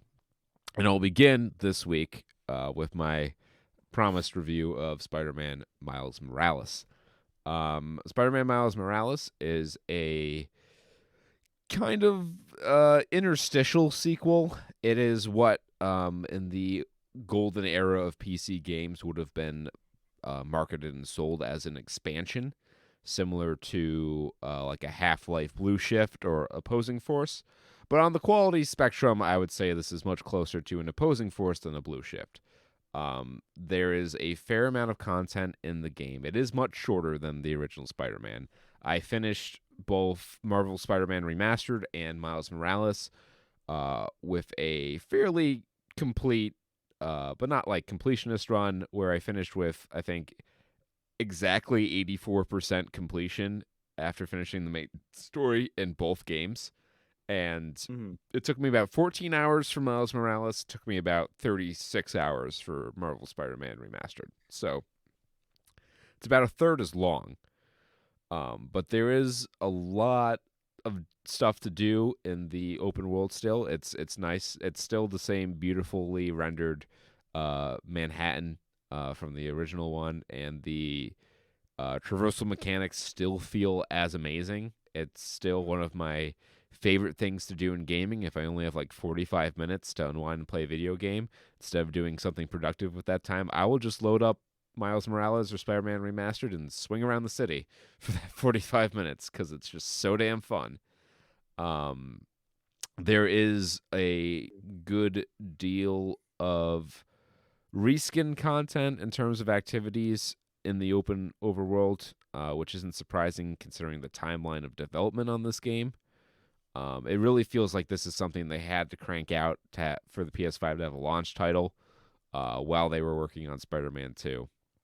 And it does kind of lead an interesting what Spider-Man 2 is going to look like in terms of how they balance having the two Spider-Men in it, because this game does evolve on the combat mechanics of Spider-Man in a, I feel, meaningful way. Miles, as everyone here knows, has powers that the original Spider-Man does not. The ability to cloak and to use Venom Strike bioelectricity, which are integrated into their own skill trees in this game.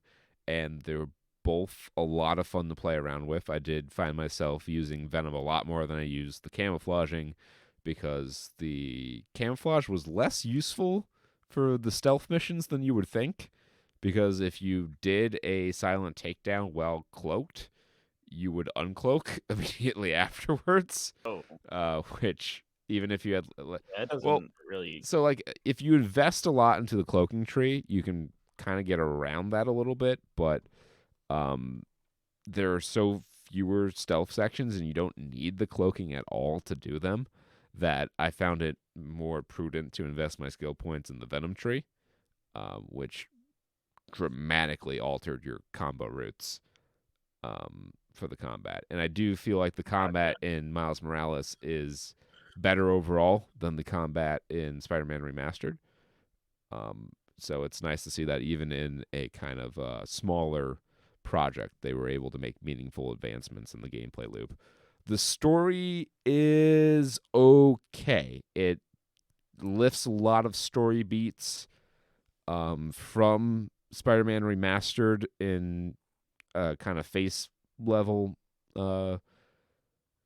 sense, where, you know, protagonist has a person they're close with who turns out to be a villain, and they got to stop the villain, and there's some moral commentaries there. It doesn't break any new ground, but the same could be said for the Spider-Man Remastered story, and I still found that to be good. This one, is more passable. Miles's characterization is fairly similar to what it is in Spider-Verse. It is a logical progression of how he's portrayed in Spider-Man Remastered, but he's not in that game a whole lot, so it's not quite the same as he is in Spider-Verse in terms of I want to say like the boyish charm and the like obliviousness, but he's not grating at all. He's not quite as entertaining to experience life through as Peter Parker was in Spider-Man Remastered. Okay. but it's definitely not like a detriment. And I did enjoy some of his character moments and some of the unique to Miles Morales missions. Like there's a series of missions that you get from the Prowler, who, as we all know, is Miles' uncle, and it's where he and his dad were working on an album. They were going to drop the hottest mixtape of 1986, and they were using sounds of the city, samples of sounds of the city as the beats. And so you have to go to like 10 locations and track down the sources of sounds. And, you get audio logs from the Prowler explaining, how the relationship between he and Miles' father went a little south. And that's like really great character stuff. And Right, because I don't even think we get that we don't get that explicitly in Spider-Verse. no, the relationship between them isn't super explored. And I hate to say it, but Uncle Aaron's only role in Spider-Verse is to be the Uncle Ben stand-in as the uncle father figure who gets got. Yeah. But I did enjoy those missions. The missions themselves aren't super unique or anything, but it was cool to get that backstory, and they do a great job with the world building, same as the original Spider-Man. Picking up the time capsules, much like picking up the backpacks in Spider-Man Remastered. It's a lot of fun to just go and listen to the audio logs and soak up all the lore for this version of the Spider-Man universe. So the story's a lot shorter. The open world has about a little less to do, but still plenty of activities. It's great as from a gameplay perspective. You're getting a lot of value in the package, but it is a lot less stuff in general than Spider-Man Remastered. It's all good stuff, but it's less stuff. And if this game were $29.99, that'd be perfectly okay. Unfortunately, they sell it for $49.99. I don't think it's worth buying at that price. I would wait for a sale. $40 is kind of where I would say the break-even point would be, but anything below 35, snatch it up immediately. It runs a little bit better than Spider-Man Remastered from a frame rate perspective, but I did have a lot more crashes with Miles Morales. I never really had any stability issues with Spider-Man Remastered, but I did have issues even after updating to the Miles Morales game-ready driver on my system. I had quite a few crashes, but still a great game, just a shorter experience. I would say if you're wondering, is it worth it to pay the extra $10 for Spider-Man Remastered? If you want the Spider-Man experience, I would say yes. I would, if you had to pick one, I would say go for the more full-fledged experience, even if it's a little more expensive. Excellent. All right, let's news. get on to the headlines. We already talked about the Henry Cavill stuff. G Fuel announces a poo flavored drink based on the Great Mighty Pooh, the greatest video game boss ever created from 2001's Conker's Bad Fur Day. I wonder if they worked with Nathan for you to get the flavor profile. A Conker's Bad Fur Day gamer drink was not on my 2022 bingo card, but life finds a way, as they said in my favorite movie, Saving Private Ryan. I don't know. So I don't know what the poo flavor is. I don't think it's poo flavored. I think it's just poo themed. Okay. Actually, it is Nathan from you. G Fuel is literally marketing a shit themed drink from a game that's over 2 decades old. Oh, wait, no, I'm sorry. No, this isn't another toe-curlingly cringe skit from Nathan for you. This is a real, actual thing that exists. Thankfully, the drink itself won't taste like excrement, unless you don't like G Fuel. But it's a tropical corn soda. This is right up your alley, Peter. Oh my fucking God. Absolutely, I'm sucking these down. It's going right next to my. I'm gonna get it right after I drink a nice melon creamy soda. That was the unofficial in between week rabbit hole that we did. Yeah. Kurt and I went down the rabbit hole of like weird Japanese And sodas. just like general Ooh. weird shit you'd find at an Asian supermarket, like flavored milk drink. Yep.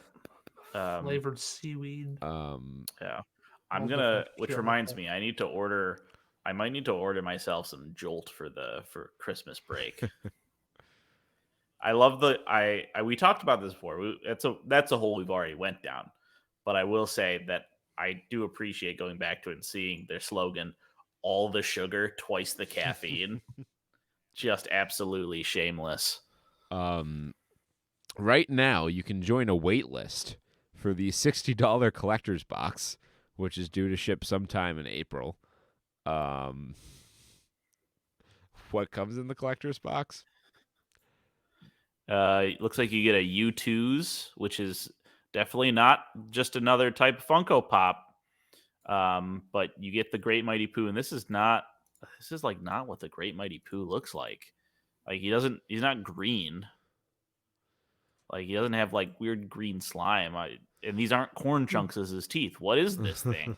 This is just straight not the Great Mighty Pooh. This is like some weird Chinese knockoff. So it's not just the fact that the boss is literally a pile of shit. It's that it's an opera singing pile of shit. Pile of shit. Yeah. I like on the can. You have the on the bottom it says energy, and it has the corn. Focus is the money. Endurance is like milk, and then reaction is just it's just a fucking poo with corn in it. Yeah, why did they not use the original Great Mighty Pooh? It says, Did and not why have- does it say 40 servings? What the Because fuck? it's not like the G Fuel you buy at the it's- store. It's the right. powder. It's the fucking pre-workout. Pull a Brinkley, it's pack just a fucking, lip. It's just fucking Dulcilax or some shit. Oh, I guess it's close a little bit. Yeah.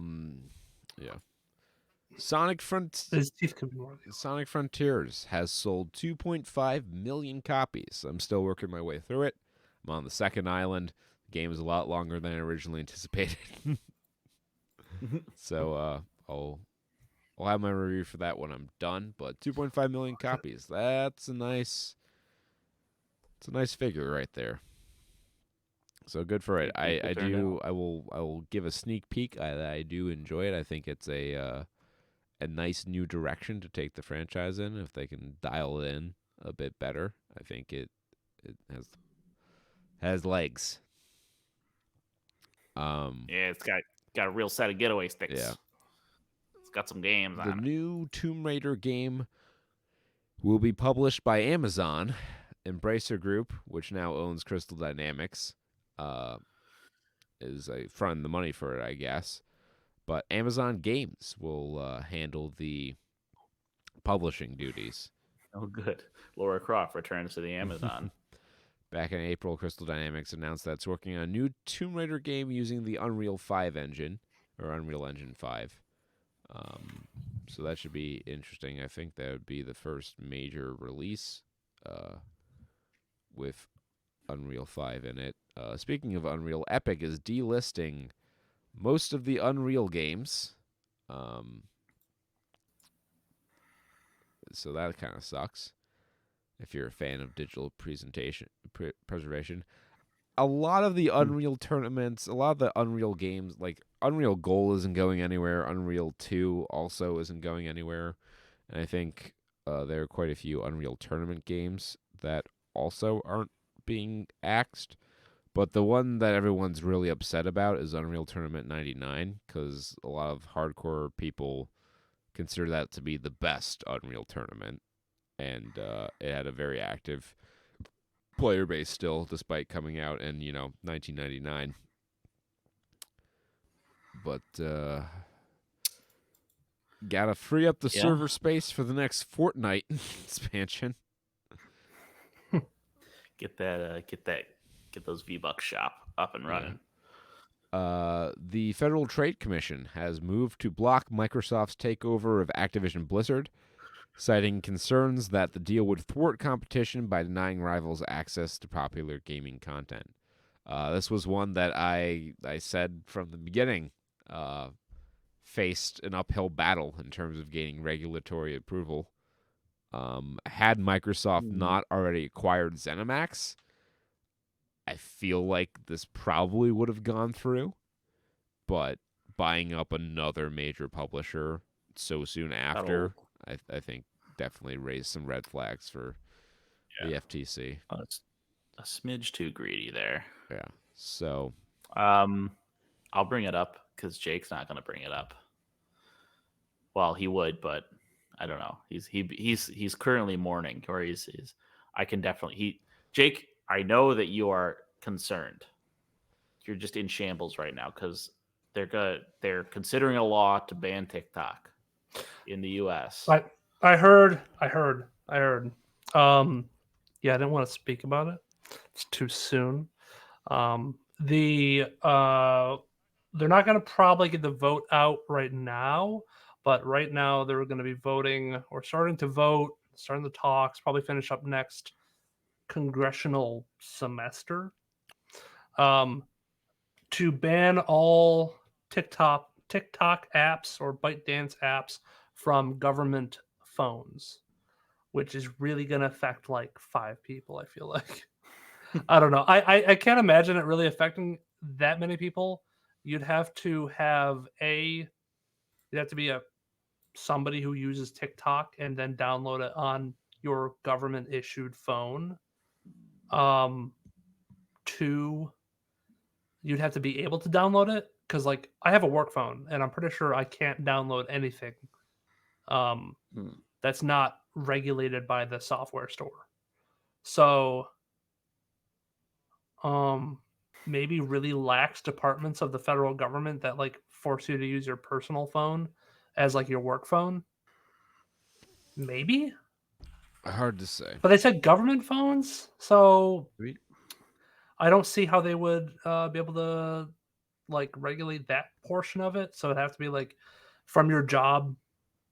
Yeah, I don't know. I guess it affects people. Otherwise, why would they be voting on it? But it is like the slippery slope kind of thing is, what's next? So they're going to try to ban it for civilians. Well, Doubtful to be honest. if relations with China keep souring, I wouldn't put it outside their own possibility. Yeah, but they need our soy, we Jake, do a lot for them. Yeah, I think this is more than that because the article I'm reading talks about last year they put up a law to stop TikTok usage by federal agencies. So I don't know if this is the same one or if it's just on NPR or maybe it was Engadget, one of my morning news briefings. Okay, it is federal. Okay, it is federal agency devices. I see here. Yeah. The most famous D&D player in the world, arguably, Matt Mercer, is getting to voice a character in Baldur's Gate 3, Minsk, who apparently... He's the hamster, right? Or no, he's the dude who has the hamster. Yeah, Boo is the hamster. Minsk and Boo is part of the Baldur's Gate or Commander Legends Baldur Gate. They had a card. Yeah. Jim Cummings was the original voice actor, but I think just to get the Critical Role crossover appeal, they decided to cast Matt Mercer. And lastly, it's happening, folks. Hideo Kojima's finally getting his wish to get into the movie business. Ooh. No, it's not the logical Metal Gear Solid movie that they should have made years ago. It's Death Stranding. I mean, that makes sense. You should have your first Strand type movie to pair with your first Strand type game. It's like having a red wine with a cheeseburger. With a monster. With a monster energy. Gotta have your monster. I wouldn't have picked the source or the source material for a movie, which is something you watch passively, to be perhaps one of the games that requires the most immersion and player engagement of the Hideo Kojima library. Because if I understand Death Stranding right, it's like the whole experience is that you're playing or you're doing the action of walking and delivery Yeah, it's like and QWOP. traversing the environment, and that sucks for movies. I do not want to watch. They're not going to show it. They wouldn't put it in because it would suck to watch. What was it? Who's Norman Reedus, something Bridges? Oh. What's his? I don't know who's his character's name. What is Death Stranding's name? Sam Porter Bridges, because he works for Bridges. His name is Sam, like Uncle Sam, and he's a porter because he moves things. Real, again, Hideo Kojima, ace naming game. Watching Sam Porter Bridges walk over like pebbles and shit is not exactly engaging cinema, but it's a big part of the engagement of the game. Feel like there's the general super plot of Death Stranding, like on a macro level, is like among the more batshit insane things Kojima's ever created. The one thing I'm interested about is, are people going to like reprise their roles? Like, is Norman Reedus going to star in this? Is Conan going to be in the movie? Yeah. I'm asking the real questions here. It's what everybody wants to know. Just like, wasn't was Guillermo del Toro in Death Stranding? He might have been. I think he was. I think he was. Yeah. He was the president. No, he was. I saw him in a lab somewhere. I don't know if he was a scientist or a guy bankrolling scientists. Who knows? Let's see. Because he's not Dead Man. No, Dead Man's dead. Maybe he was. Because there's Die Hardman. But there's also Dead Man and Heartman. Makes sense. Dead Man, my favorite obscure DC character. Yeah. And none of them are Guillermo del Toro. Guillermo del Toro. Right. Well, if he's a scientist, he's got competition to be the best scientist from Mr. Stanley Goodspeed, played by one Nicolas Cage, and the 1996 Michael Bay action thriller The Rock, baby. Woo! 90s Winter Part 2 coming in hot with The Rock, which is watching it. I haven't watched this movie in a while. I'm pretty sure it was before we started the podcast. So that's 5-ish years now. Oh boy, is this a lot more of a Michael Bay movie than I remember it being. Yeah. Is the cameraman okay? Did he figure out a treatment for his Parkinson's? The editor, or perhaps Michael Bay's behest, the editor was a lot more frenetic than I remember it being. I like to think Michael Bay was behind the cameraman during the shoots, like hassling. Hassling. And he's in the editor. He's like slapping the editor keyboard as they're trying to splice the film together. He's just like quietly going, "Get over here, cameraman. Let me tickle you. Oh, this is gonna add a cool effect."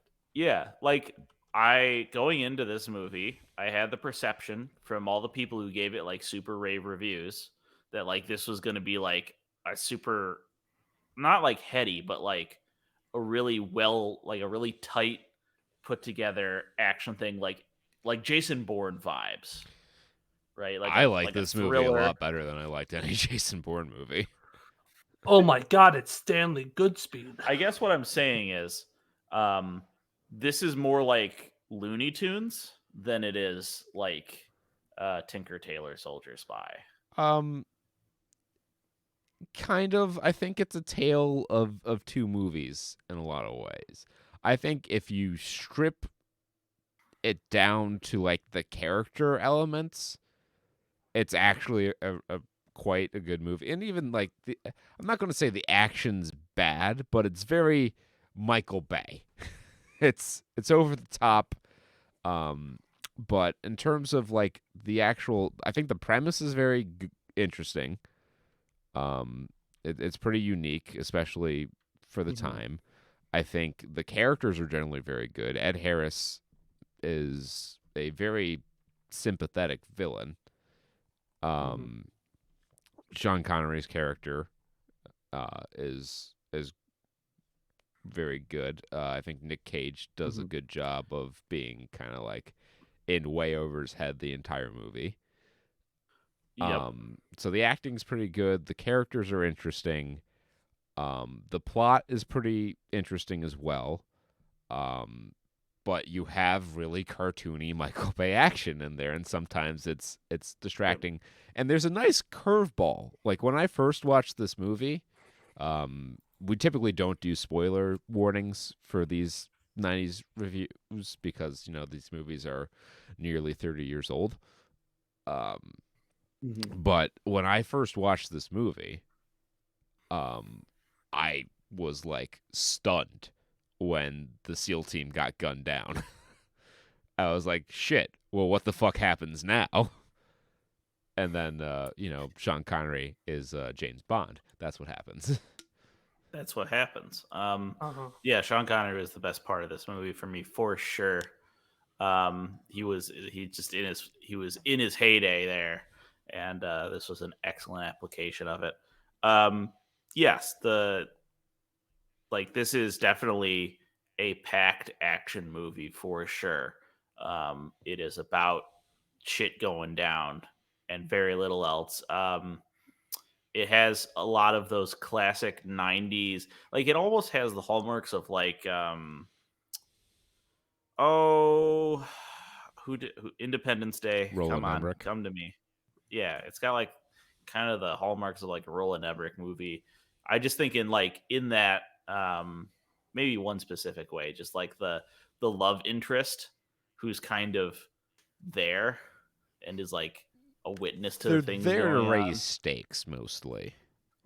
Yeah. That's what it seemed like. It was like almost instantly when she had announced that she's going to San Francisco and she's not like heeding his warning. What's really funny. It was like, uh-oh, so put yourself in a dangerous position. another interesting thing about this movie is when I first watched this, I was talking with my Uncle Chris, who's a big movie buff, one of the reasons I'm into movies, about it.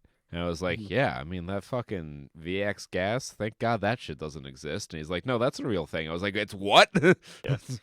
Yeah, VX nerve gas is real. I don't know if it melts your skin. It doesn't melt your skin quite like that, but it is extremely lethal. I did research it afterwards. I'm like, oh my God, this is fucking terrifying. And, Nick Cage's character says it best. It's one of those things we wish we could disinvent. Yeah, the best part of this movie for me was I think the supporting actors were great in a lot of the scenes. The gay hairdresser, the Humvee owner, the trolley car man. Oh my God! There were a lot of like I was on fire watching this movie. I was picking out like actors. I was like looking at the Navy SEAL commander. I'm like that's Kyle Reese from Terminator. And I looked it up, and sure enough, it is Kyle Reese from Terminator. Yeah, Dr. Cox. Dr. Cox. You had Sean Connery's daughter is the waitress from Mystery Men, who's Ben Stiller's love interest. There's a lot of the Bookman is a federal agent from Seinfeld. Yep. It was that 90s, like that's one of the big things of the 90s is like you don't do it so much anymore, but they would like you could have those movies where it's like, yeah, this movie is super hype and we packed every single fucking Hollywood superstar in this thing. We're just gonna just jam it with talent. And you had Candyman in there. Tony Todd, the major, the guy who utters one of the more quotable lines from the movie, "I'll take pleasure in gutting you, boy," is the original Candyman actor. Oh, that makes sense. I think the thing that piqued my interest the most was the plot of it. Oh yeah, And it's a so, really like, interesting plot. Like, well, the other thing is like, so this is a military movie made in the '90s. They had to get like military approval on a lot of the plot points and like the movie itself. Oh, sure. You can't have a lot of this movie like just straight up bashing the government if you want to use their planes. And that's like a way to like save money and you know get access to really cool gadgets and gizmos for cool shots. So this movie, which is essentially about for 30 years, they've been keeping secrets about doing really illegal shit with black ops Marines and fucking over like civilian families and not paying out. And yeah, it's like that would never happen in real life. it's like I get it, they're the villains and they're doing a bad thing, but like they're not wrong. You're just gonna let this go? Like And- you're not even gonna and like they well, weren't even it's they're 'cause really sympathetic. they weren't even demanding a lot. Like $100 million. Like that's the cost like- of 2 tanks. And half of them are like not even super like keen on just mass Oh, killing Ed a Harris bunch of people. absolutely was bluffing the whole way. He had no intention You know, of killing yeah. people, and when he shot the it's not Levi's, it wasn't The- Levi's Stadium at the time, And- but when The And psychology and like the ideology around the military in this is really fucking fascinating because Michael Bay, he loves his military industrial complex. That's like fucking every one of his movies is like any portrayal of like American law enforcement or the army is just like full on. So I kind of I find it funny that like the whole idea of this fucking movie is like the only people good enough to beat an American government gone or American government operatives gone rogue is other American operatives. The only way to stop a bad American with a gun is a good American with a gun. except it wasn't. It was a good British man with a gun. Well, you had, but Right our now. other hero who actually stopped him, he was the he was the FBI, and the whole thing was spearheaded by the FBI. Which, like, on the other hand, there's also like the weird contempt for the FBI, and they put all the politics in like the first 10 minutes, and then they use it pretty sparingly throughout the rest of the movie. Like they really crammed the motivation all the way up in the front. And then from then on, like after they steal the VX gas and they set up, like we don't see the general again we don't see Hummel again for like a half an hour. Yeah. So I'm just reading the trivia here. Sean Connery demanded that the producers build a cabin for him on Alcatraz because he didn't want to travel back to the mainland every day. That's and Arnold strange, but Schwarzenegger was reasonable. originally offered the role of Mason, Hmm. but at the time, All right. the script wasn't really baked, so he turned it down. Mhm. But I'm glad that What- Sean Connery took it because there's a fun fan theory around this movie, and I can't do it justice. So I will posit it to the audience to look up on YouTube why The Rock is really a James Bond movie, and it's actually really tight in terms of like dates and releases of James Bond movies and some of the information given about Mason, and it lines up really well to propose that John Mason is the alias that he gave the United States government when captured, and it's really James Bond. The super spy, because even without all the supporting arguments, you still get that vibe. Like when when you put out there, like he is a British national that has no official name, like he's a persona non grata, or like he a doesn't non-person. actually exist. There's no records tying him anywhere. And and of course he's Sean Connery, who was The original James Bond. was And Bond. has played James Bond in an unofficial James Bond movie before. And the other thing is that he seems like he was a ladies' man. He did have a daughter with somebody. That kind of They met at a Led expects there's Zeppelin like concert. a one night, like a one night stand kind of thing. Ladies' man who just One finally And- got through. And and of course, it's revealed at the end that he is a good guy. Like his true nature is as a secret agent working for the British government as a good guy. Yeah. Yeah. But you can, at the same time, it's very understandable why he's like crusty and standoffish at the beginning of the movie because he's been dicked around for 30 Womack, years. you piece of shit. I should have known it was you. Sure. I mean, locked away for like 30 years. That'll do it to you, or Hmm. however long it was. I did like it doesn't age. It's not a coof joke now, but I did like the joke. He's like, my typical day was avoiding gang rape in the shower. It's less of a problem now. I was like, but perhaps I'm losing my sex appeal. That's one of fucking Michael Bay's many handprints all over this movie. Like you said, Jake, the obnoxiously gay barber. There's that I was and like- the kind of racist caricatures. Like there's the black lady in Yeah. the cell who's like, I should have prepped my gun if I knew this shit was gonna happen. And then there's the black trolley operator who kind of, has some. It's like, my trolley. Yeah. it's just so like That, I don't know that on whole- the nose. So yeah, Let's get to the action because that scene was. I feel that was the scene that was like, this is Looney Tunes. It's because quintessential it feels like Michael it's right Bay. out of the Naked Gun. yeah. Like Uh, so, there's the scene it's in the literally movie. that scene in the Naked Gun where his car like starts rolling down the hill, and Disperse, crashing everything.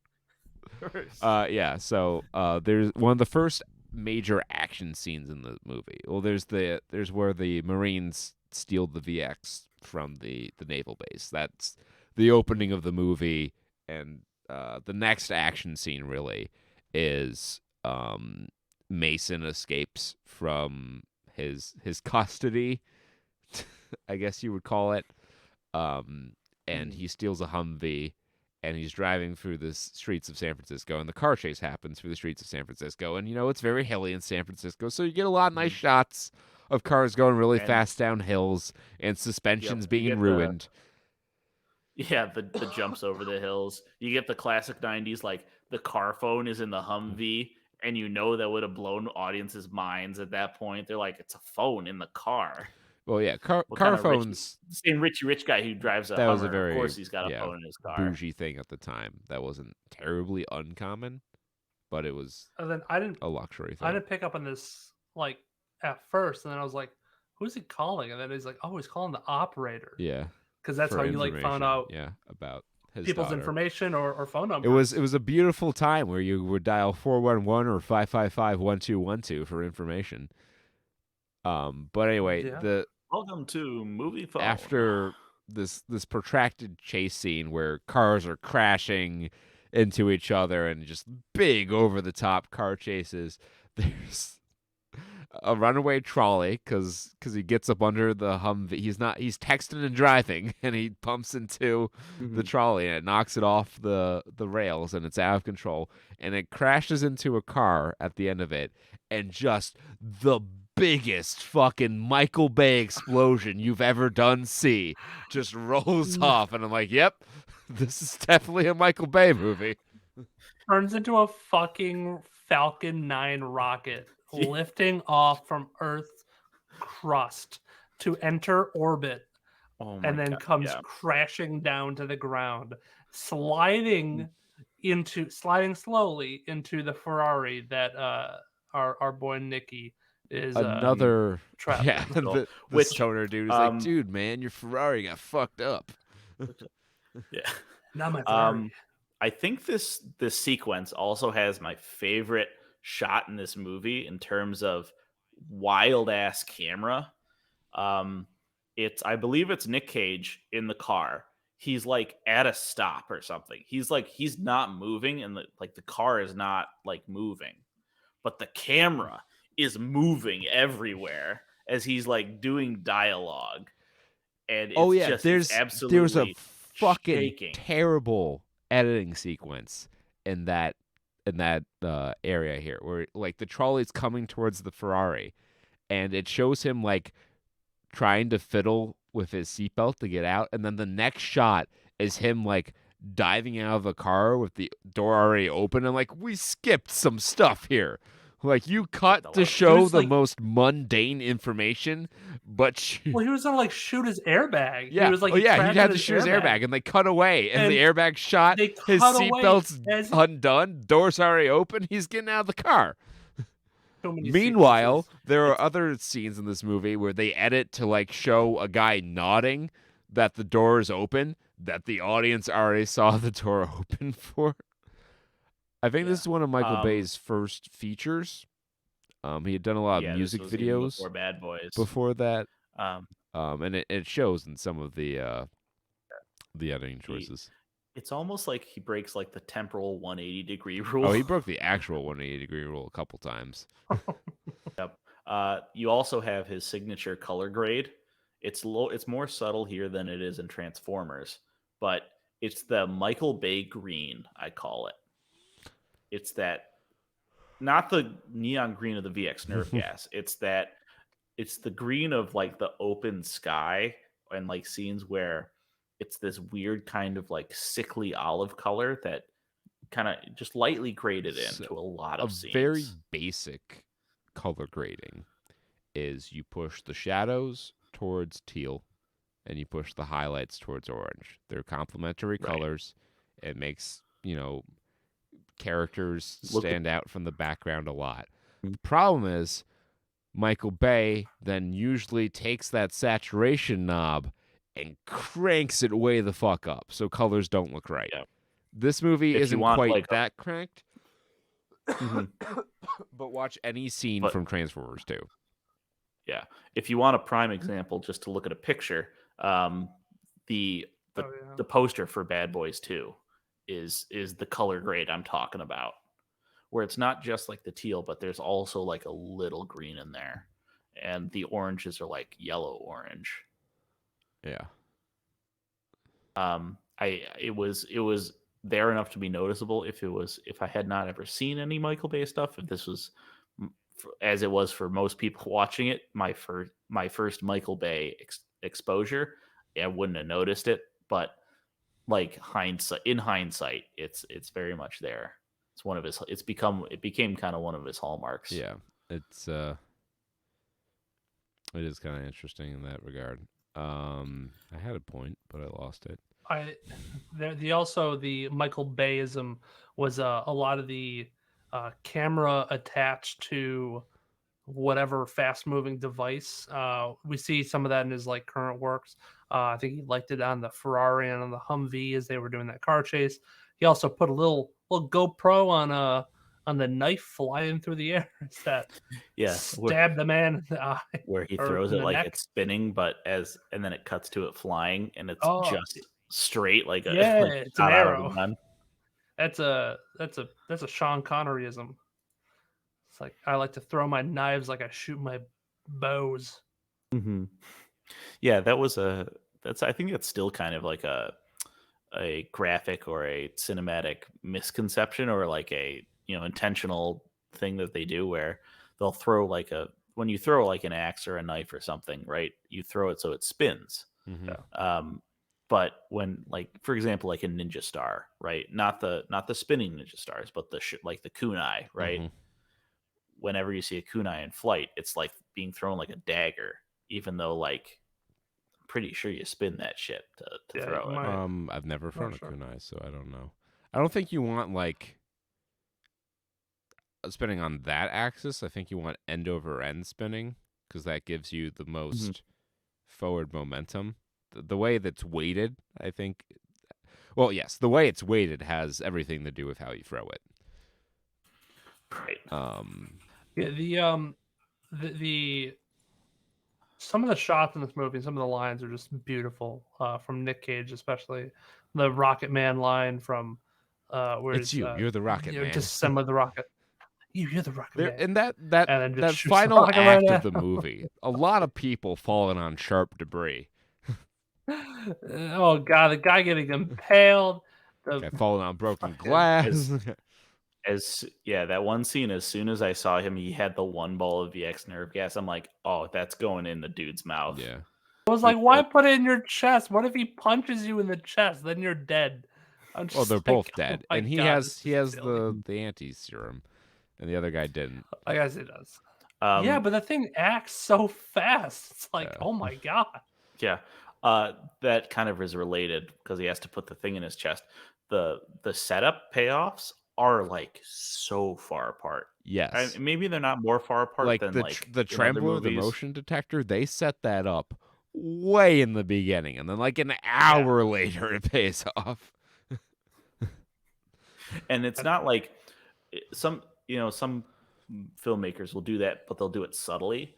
So you even like you forgot that it was set up, but like Michael Bay does not do these things No. subtly. The green It's flares. like it's this trembler. I'm going to use it as a booby trap. No one Guys. knows about it. Yeah, another green example flares, of that successful thing. was like Yeah, during the car exactly. chase. Sean Connery's Mason's bumping into all this shit to block his pursuers. And you as the audience can see what he's doing. But Michael Bay does not have respect for you as the audience. So he has to make William Forsythe's character go, he's hitting everything he can to block us. It's like, I know, you showed me. You don't have to then tell me.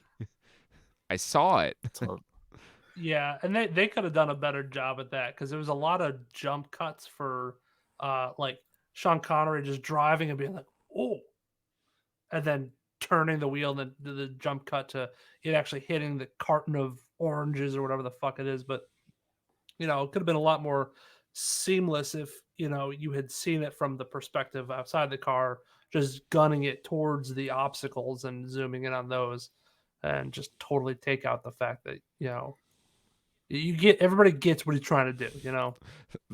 It's not a Some of the mystery. trivia for this movie is really great. Apparently, Nicolas Cage came up with the idea that his character would not swear. And that's a classic Nick Cage. Like, of course, he would do some shit like And- that.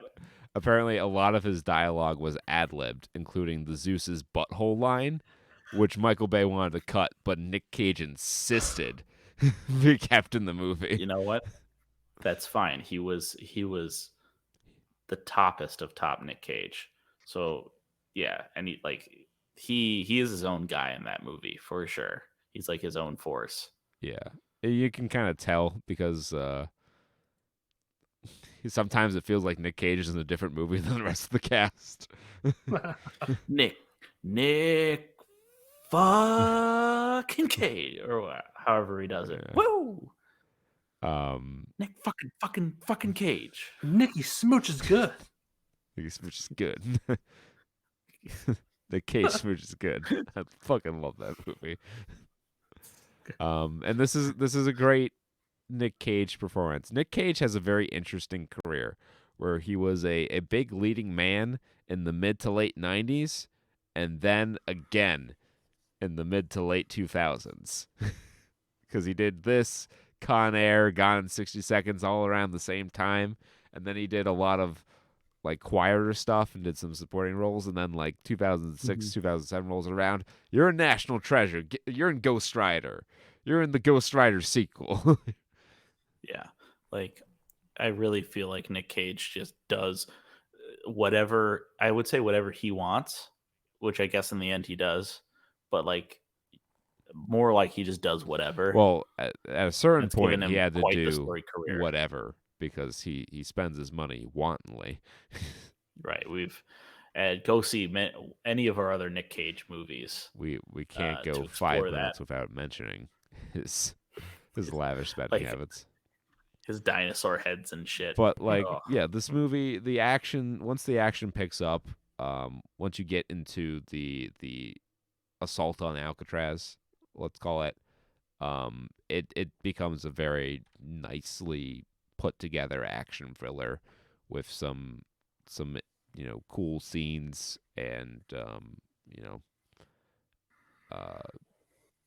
memorable characters and interactions. Moments.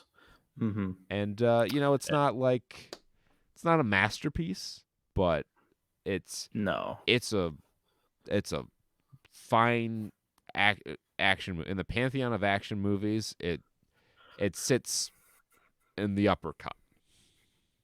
And I think it stood out to people at the time because, again, this was one of Michael Bay's early works. So to have this kind of frantic, like packed to the gills kind of action movie,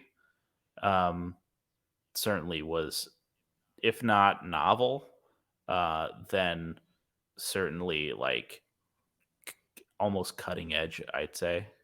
It's not it's not like 80s action movies.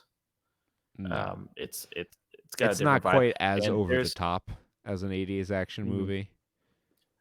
I will say this does follow my favorite 90s trope of filmmaking, which is there's shit A lot of everywhere. set dressing, yeah.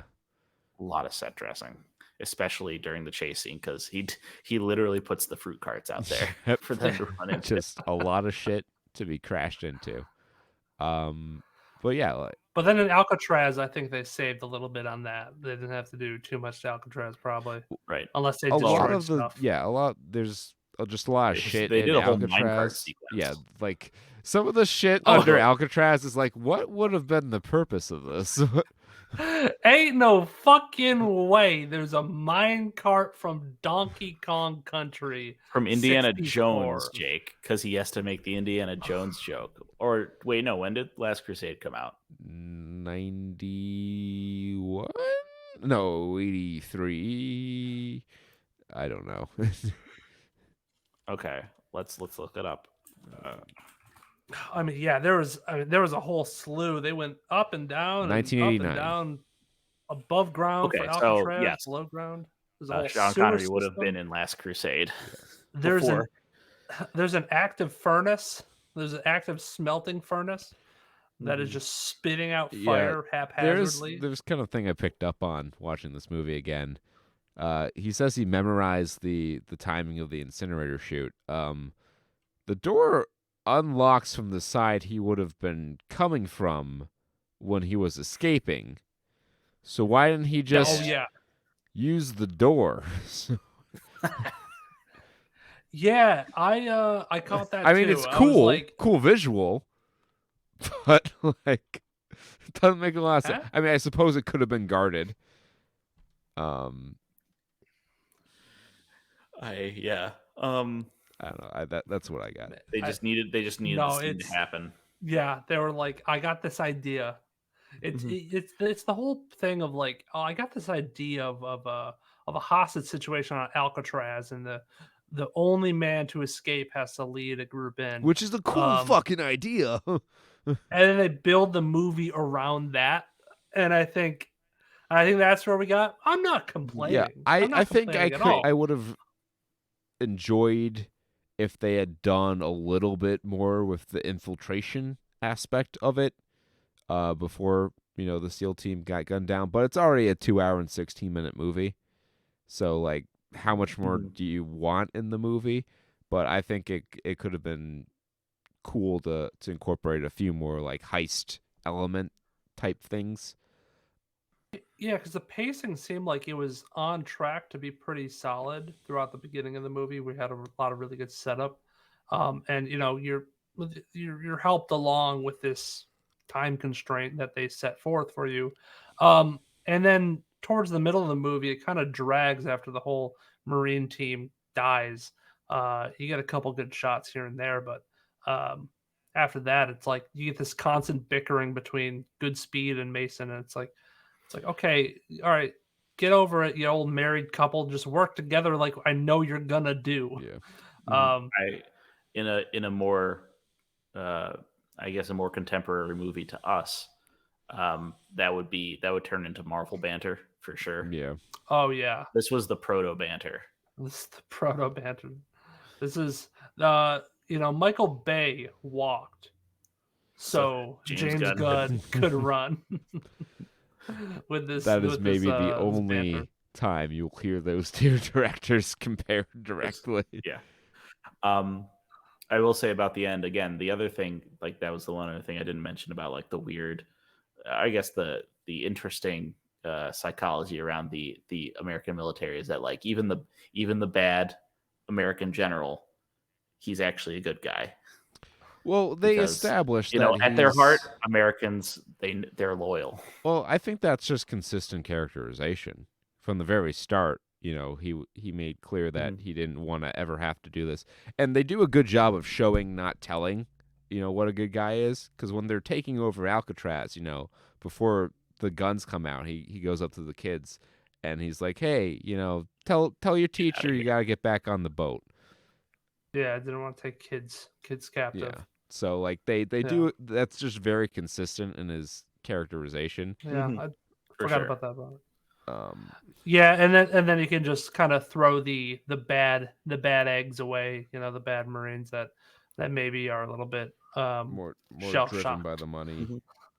And that's why Uh, they get the most gruesome deaths, is because they're traitors. Yes. Yes, and how, you know, we're gonna save the general for the brigadier for the brig, and throw away the key because he's definitely gonna be executed for treason. Because nobody just points the loaded gun of a biochemical weapon at thousands and thousands, millions of people, and just like gets away with a couple years of jail time. I feel Well, like I you're mean, had he not quartered and already drawn. died on the island, yeah, that probably would Mhm. have been true. Did he? Yeah, he Yeah, gets he dies. shot the He Oh, fuck he up. did die. He shot. He gets the Fuck. redemption, and then he I- dies as a hero. But Yeah, he's that's also right. he also kind of a bad guy, so he deserves to die. But he also redeemed himself, so he But he deserves never to be a really hero. actually hurt or killed anyone, because when they took over the base, they used non-lethal methods, and then he Yeah, veered the missile off place. So you know, they were very careful with that. To not kill anybody, Which is except it's the it's SEAL tight team. writing in its own sense. and he didn't give for the sure. order Yeah. to shoot the SEAL team. They returned fire Yeah. after one of his men, you know, knocked a brick down. So Yeah, it was an accident. they were very careful with his characterization, and I think that's why he's such a memorable character. Also, Ed Harris is a phenomenal actor who brings He also it to said, end of role. "Hold your fire," like almost immediately, and Yeah. nobody listened. Yeah, not at all. Because they're all on Nobody edge. listened. They're like, I want to shoot someone. Oh yeah, they're all on edge. They all got gunfire in their ear. They all got shell shock and having a flashback. So why not? Why Yeah. not? What did you also think about the kind of like tease of Mason knowing all the secrets of, and them just like casually being like, "Oh yeah, they know about the aliens in Area 51, and That was the truth behind the Kennedy assassination." I mean, it's a cute little, like, I guess getting the girl isn't enough. He's Yeah, I got thought that was kind of I unnecessary. guess to be quite honest. Mason's It was redemption, right? 'Cause sequel. he can't get the girl because he has to disappear. Yeah. So that's his. Well, as far as the government knows, he's dead, so he can go be with his daughter now. I think the microfilm, and this is just based on my recollection of the director's commentary, I think that was largely sequel bait, because Michael Bay had in his head an idea for a sequel involving Goodspeed in the microfilm. As a device to explain why Mason was captured, I think it works fine. The listing of the government secrets, you know, that's just Google rumors of government secrets. You know, that's the stuff that comes up. Right. In terms of like And- having him go to Kansas and get it, I can take it or leave it. I think it's just a way to end the movie on a higher note than what it would have been if it had just been kind of like picking up the pieces of the Alcatraz incident. Yeah. I know Michael Bay doesn't like to do this, like, or at least I don't tag him as the kind of guy that would do this, but I would have loved it in the Transformers movie. Like if they made like a weird joke about how, like, yeah, some British national, like the secrets of the Transformers were leaked to like some British national back in the 90s. But other than that, it's airtight. Yeah. Yeah. It's one of my favorites. It's a movie that I can go back and watch at regular intervals. It's not a perfect movie, but it's got a 7.4 out of 10 on IMDb, which is a pretty good score, especially for what is essentially a summer blockbuster dumb action movie. So I can give it a thumbs up and a recommendation. Yeah, it's definitely in the hall there. Yeah, I would recommend it. I would recommend it more to blockbuster crowd than to like the action crowd. Again, like this was a lot different than what I thought it was going to be. Um, so that doesn't make it bad by any means. So yeah, definitely would watch it again. It's without a doubt Michael Bay's best movie. I'd agree That's there. not like you can see that as damning it with faint praise, but it's actually a pretty solid movie. Well, I don't know when the trivia comment was made, but they did say that it was Michael Bay's favorite movie, and it was pretty well done, to be quite honest. And It has those I would say Michael this Bay is probably touches up there. that make it unmistakably a Michael Bay movie, but he doesn't quite go as indulgent as he does And in some of his other movies. he doesn't have the not the crutch, but like the all out smorgasbord that is CGI team. Yeah.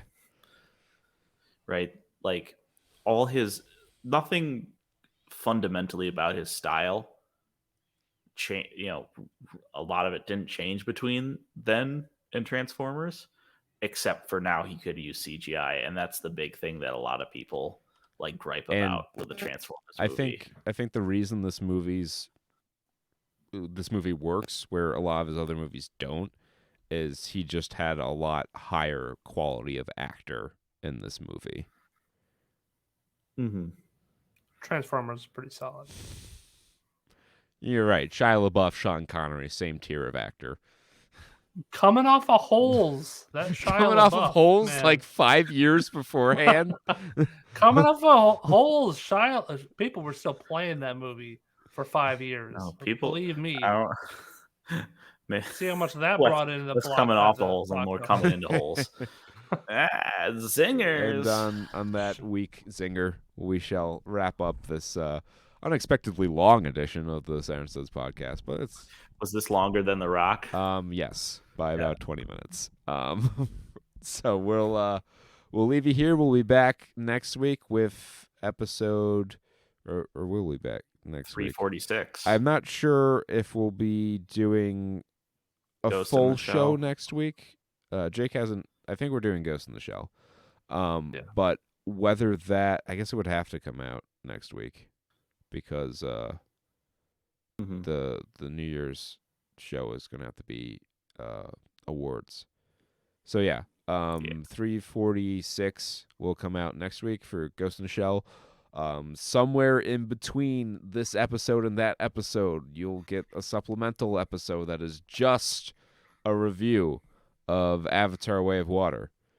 We will see it at some point, all 3 hours and 12 fucking minutes of it, and we will take a hot steamy doo-doo on James Cameron's latest movie. Not even gonna pee. Nope. I'll pee in my cup. And on that note, And that's the way of water. yep, that's the way of the water. And until next time, be well, stay safe, and party like it's 1995. Peace. Bye-bye.